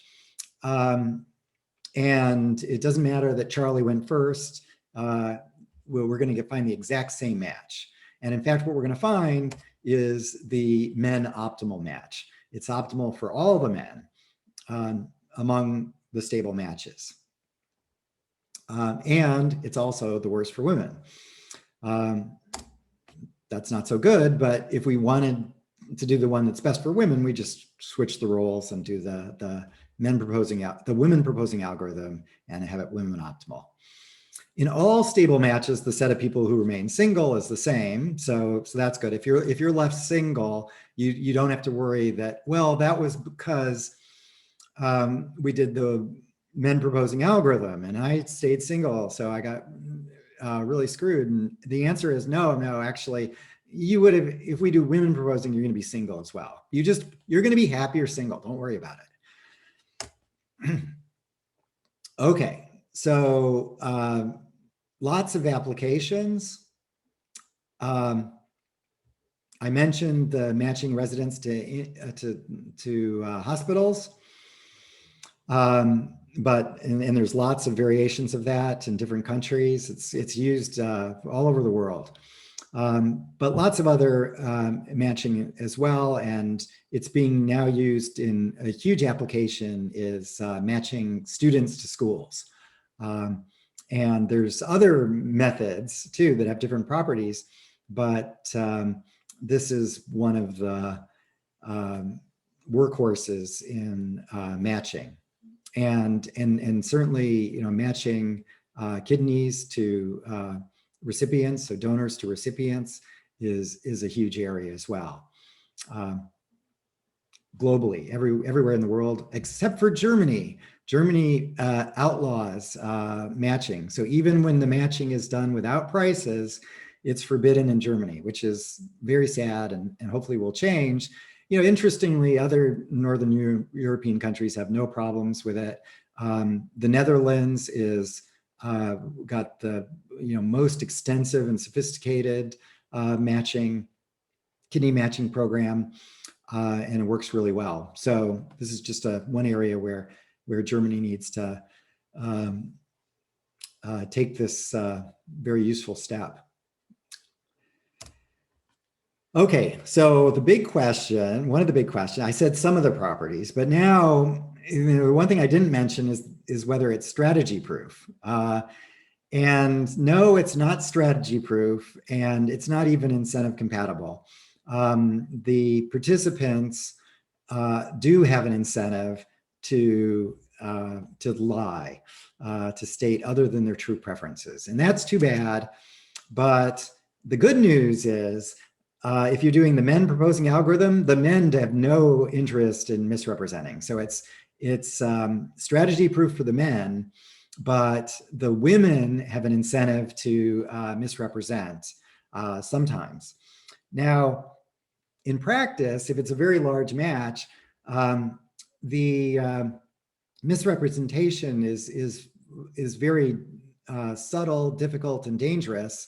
And so I would actually recommend in the medical intern match that people, for the most part, certainly they start with a true list and then maybe think about how it could be improved. But actually for the students, now that they're doing the student optimal match, it's truth dominant for the students. So it's just the hospitals that might want to game the system a little bit. And we know exactly how they want to, we know the form in which the misrepresentation should take place. But we don't know, because of the uncertainty, I don't know everybody. If I had full information, I would know exactly what to do, but I don't. And so in practice, it's actually very hard to misrepresent. But what you want to do in this, if we're doing the men proposing algorithm, what you want to do is some women may want to shorten their list. And you shorten your list from the bottom. You eliminate by eliminating the bottom person on your list, there's some chance that that might restrict the flexibility of the algorithm in such a way that it causes the algorithm to give you a better match. So let's just look at this and see, because you'll recall we did have a stable match, and let me just go back very quickly to remind us what that stable match was. Okay, so it's Charlie to Peppermint, Linus to Marcy, Schroeder to Lucy, Sally to Franklin in our stable match. And, obviously Lucy and Peppermint are not going to want, none of these guys, I can prove that none of these guys want to do anything differently. The question is, do any of these guys, girls, want to shorten their list from the bottom? And the answer is definitely no for Lucy and Peppermint. Maybe Sally does, I don't know, I haven't worked it out. But the one that's most suspicious is Schroeder here, because Schroeder's getting Marcy is getting third choice, Linus. And so the question is, can we eliminate Schroeder from Marcy's list and make Marcy better off? So let's go ahead and give that a shot. Okay, so there is the list, and now let's just shorten. Actually, let's take both Schroeder and Linus, because Marcy got matched to Linus, so you want to eliminate Linus to have the algorithm do something else. If you just eliminated Schroeder, that wouldn't be enough. You got to eliminate something, something that the algorithm is going to select. And so if I do that, now what happens? So Charlie points to Lucy, we go on, Linus points to Marcy, but now Linus stays single. Okay, this was the power of this, crossing Linus off the list. Linus is out in the cold. Okay, so he's going to have another opportunity after Schroeder points. Schroeder's out in the cold. Franklin points to Peppermint. Yes, we're good there. And now we go back to Linus. So now Linus points to Sally. Schroeder points to Lucy. Lucy accepts Schroeder. And now Charlie's out in the cold. Charlie points to Peppermint. Peppermint accepts. Charlie's wonderful. And now Franklin points to Sally. Sally rejects. Franklin points to Marcy. Marcy accepts. And we have a stable match. So Marcy, anticipating everything, Marcy was so clever. She had full information. So she knew how the deferred acceptance algorithm was going to turn out. And she saw, okay, I cross off Linus and Schroeder from my list. All of a sudden I can get Franklin, my second choice, rather than my third choice. So there's an example, but this is a general phenomenon that it is not possible in general to, the deferred acceptance algorithm is not incentive compatible. There is a strategic manipulation. The manipulation, we know the form it takes. The women's side of the market wants to shorten the list from the bottom, and but good luck doing that in practice, because it's actually when the markets get large, it would be very difficult to figure out just how much you should shorten your list.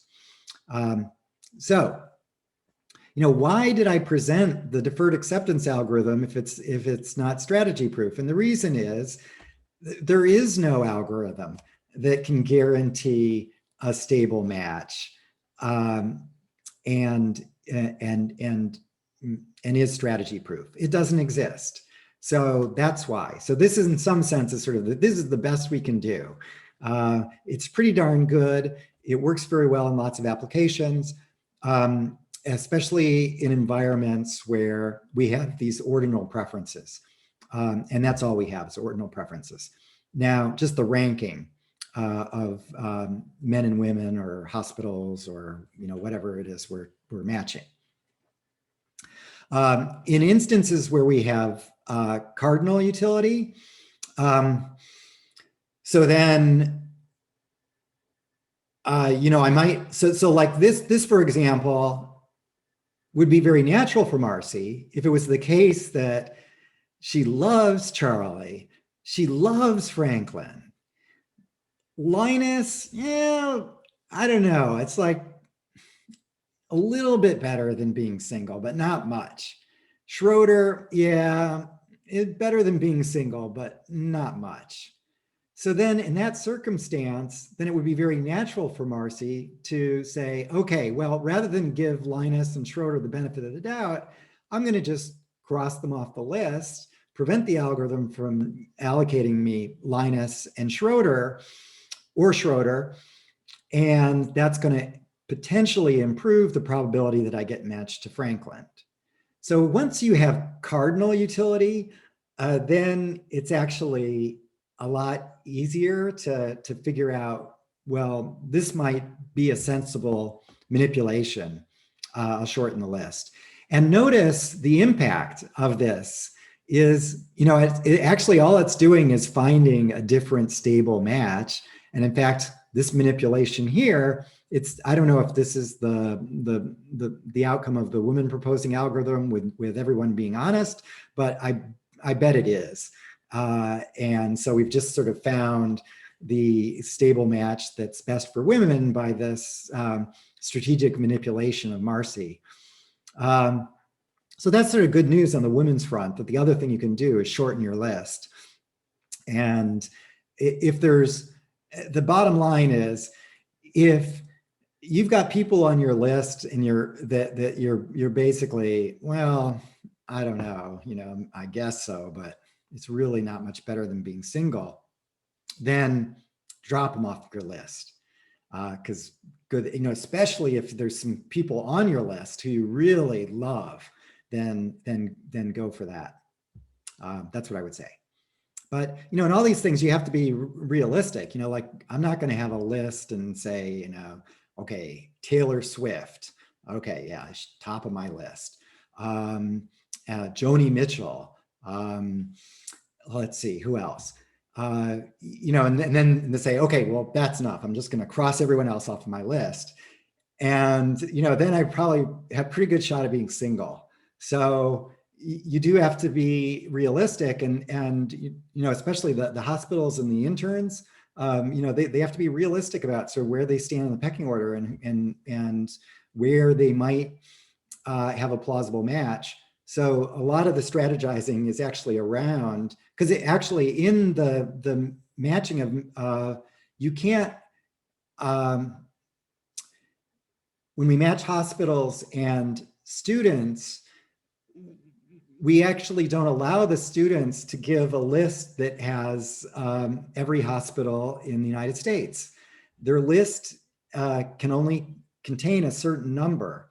And the reason for that is it's actually important for the students and the hospitals to get to know each other.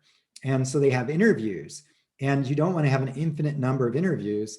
And so the lists are limited to some number, I forget what it is, 16 or something like that. So it's a limited list, and that would certainly happen too in the marriage market, which is now actually becoming, I'm from the old days where it actually was, you'd meet somebody at a dance or you'd meet somebody at school or something like that. and you meet face to face, and now there's all these algorithms out there that I know nothing about, but apparently people are using them, and it's a lot of people are, my nieces and nephews. There's several nieces and nephews that I have that have gotten married from somebody they found from an algorithm online. So this is our society is becoming increasingly algorithmic, even in instances such as marriage, which you'd think would be unthinkable 30 years ago. But now I guess it's commonplace. I don't really know much about it, but I know enough from my nieces and nephews that, this is a real thing. Okay, so the answer is no. Roth proved it. All you have to do is come up with, well, I mean, it's a little bit of work to prove that no mechanism can be dominant strategy for both men and women. And he just gave you just construct an example. So a very simple example, and where you can enumerate all the possibilities. So it's actually a lovely, this is the kind of theorem that everyone can prove if they're clever enough to think of posing the question, because all you have to do is come up with a single example where you can enumerate all the possibilities and show that there's always an incentive for somebody to lie, and you're done. Okay, so that's that. Now we're to auctions, finally. And so we're going to do 13 minutes of auctions and then end for today. And then we'll do the rest of the course will be on auctions. I won't talk about matching again, except when I point out the strong mathematical foundation of the two, and where I can point to the analogies between auctions and matching. Why auctions? Well, I hope I don't have to tell you anything about that. They're used all the time, everywhere, for all sorts of trade of virtually everything. They are extremely effective at answering the most basic economic question: who should get the goods and at what prices? Auctions do a really good job of that. And that's why we study auctions. That's why we use auctions. It's the foundation of economics. When I was a kid and first learned about economics, the definition of economics was the efficient allocation of scarce resources. And economics was more than that, but that was the definition that I was given at the time. And that's what auctions do very well, is solve these allocation problems. And they do it using price, sometimes other dimensions as well, but price is often a very important dimension.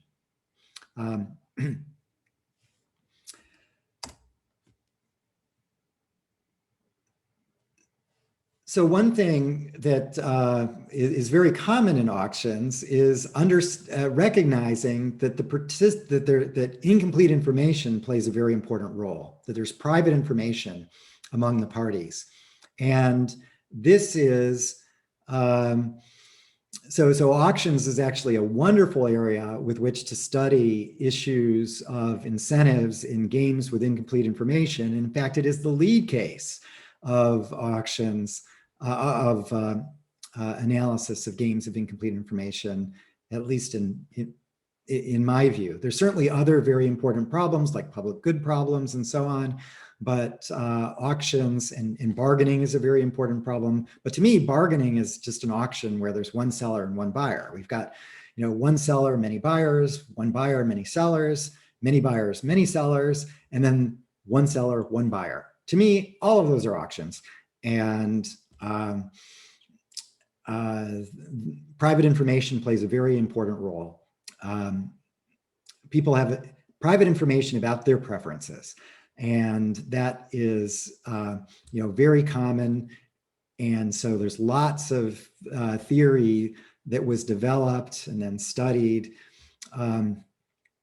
experimentally and empirically over the last few decades, where auctions has been a lead example because of its, and in fact, really the whole theory of auctions, when it began, the formal theory of auctions began with William Vickery, and he, his analysis was an incomplete information analysis. And he did it 10 years before Hersani developed games with incomplete information. And so, and he did it right. So it's, you know, here's a theorist sort of thinking about auctions. And of course he's thinking about incomplete information. And he just sort of naturally fell into doing the right incomplete information analysis, even before the theory was formally developed by Hersani in the late 60s. Vickery did his work in the late 50s and published in the early 60s. Okay, so we're going to start with single item auctions. And it's interesting that I actually, when I was starting my PhD at Stanford in 1980, working with Bob Wilson, of course, I was very familiar with the auction work that was going on. But even before I went to, when I was at Cornell as an operations researcher, I was fascinated by auctions and game theory and you know, finding equilibrium behavior and so on. And then I did a work study program as an engineer for Exxon in their research park in New Jersey. And I was thinking about auctions then, and I got to talk to the guys that were doing the auctions. And anyway, I'll have some stories from that later, but this,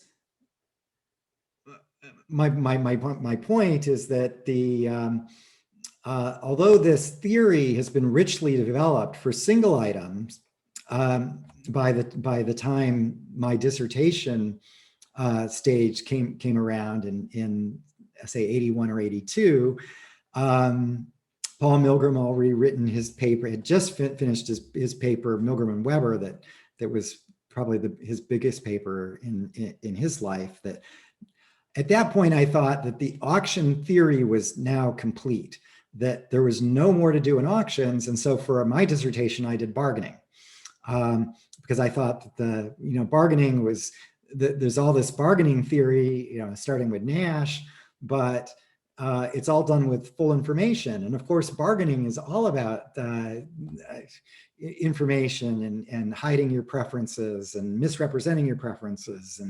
And so I thought that was a very useful domain of application. So that's what I did my thesis on. But I basically ignored auctions until later in life, because I thought it was a complete theory because of the work of Milgram. Of course, I was wrong. It wasn't a complete theory, not even for single item, but the big thing that we've done since Milgram and Weber is actually expand the theory to auctioning many items. And the vast majority of auctions involve the auctioning of many items. So that's going to be the focus. But in this introductory lecture, I'm going to start with a single item. And then we're going to extend the single item theory to multiple items as we progress in future days. Okay, so lots of ways to auction. The English auction is one of the most famous. We start at a low price. The auctioneer raises the price until nobody's willing to bid higher, and then sells for whatever the paddle says, or whatever the guy, or not the paddle says, whatever the auctioneer was screaming at the time, or which is the usual way. Although in English auctions, the market participant the bidder can also scream out a number, but more typically it's just a clock process where you raise your hand if you find that price acceptable. And that ascending English auction is now almost always implemented when it's done electronically as a clock auction, rather than in the traditional format of Sotheby's and Christie's,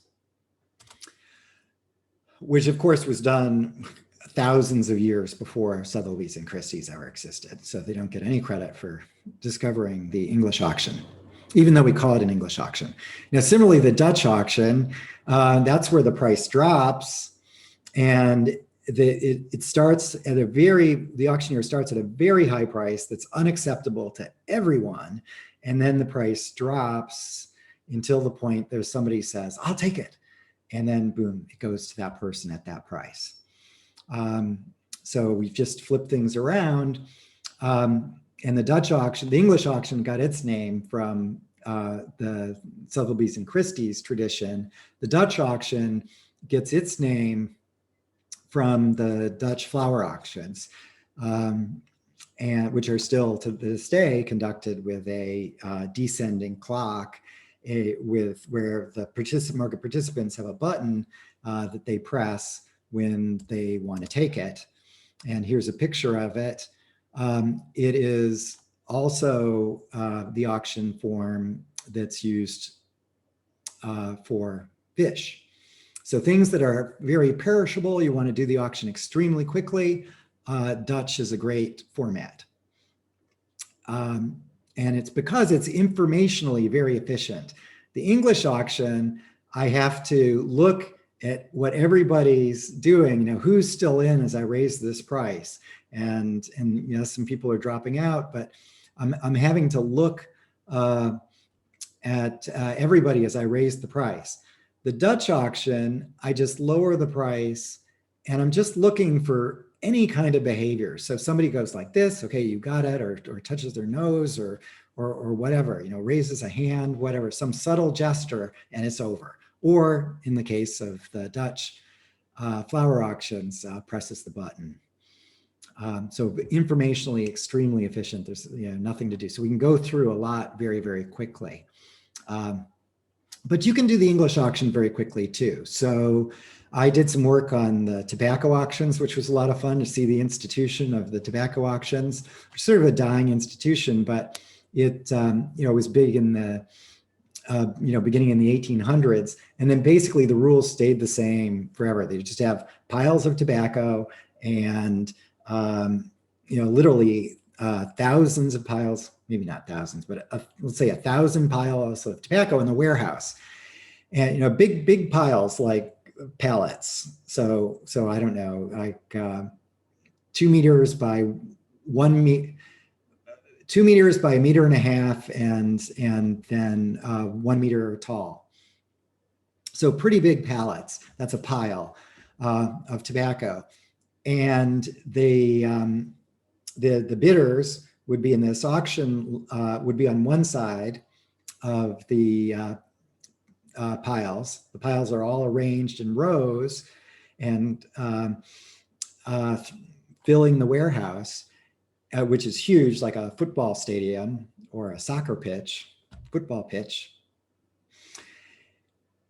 And they march, and then on the other side is the auctioneer, together with a party that's writing things down, the bid taker, and they just walk continuously, going through pile by pile.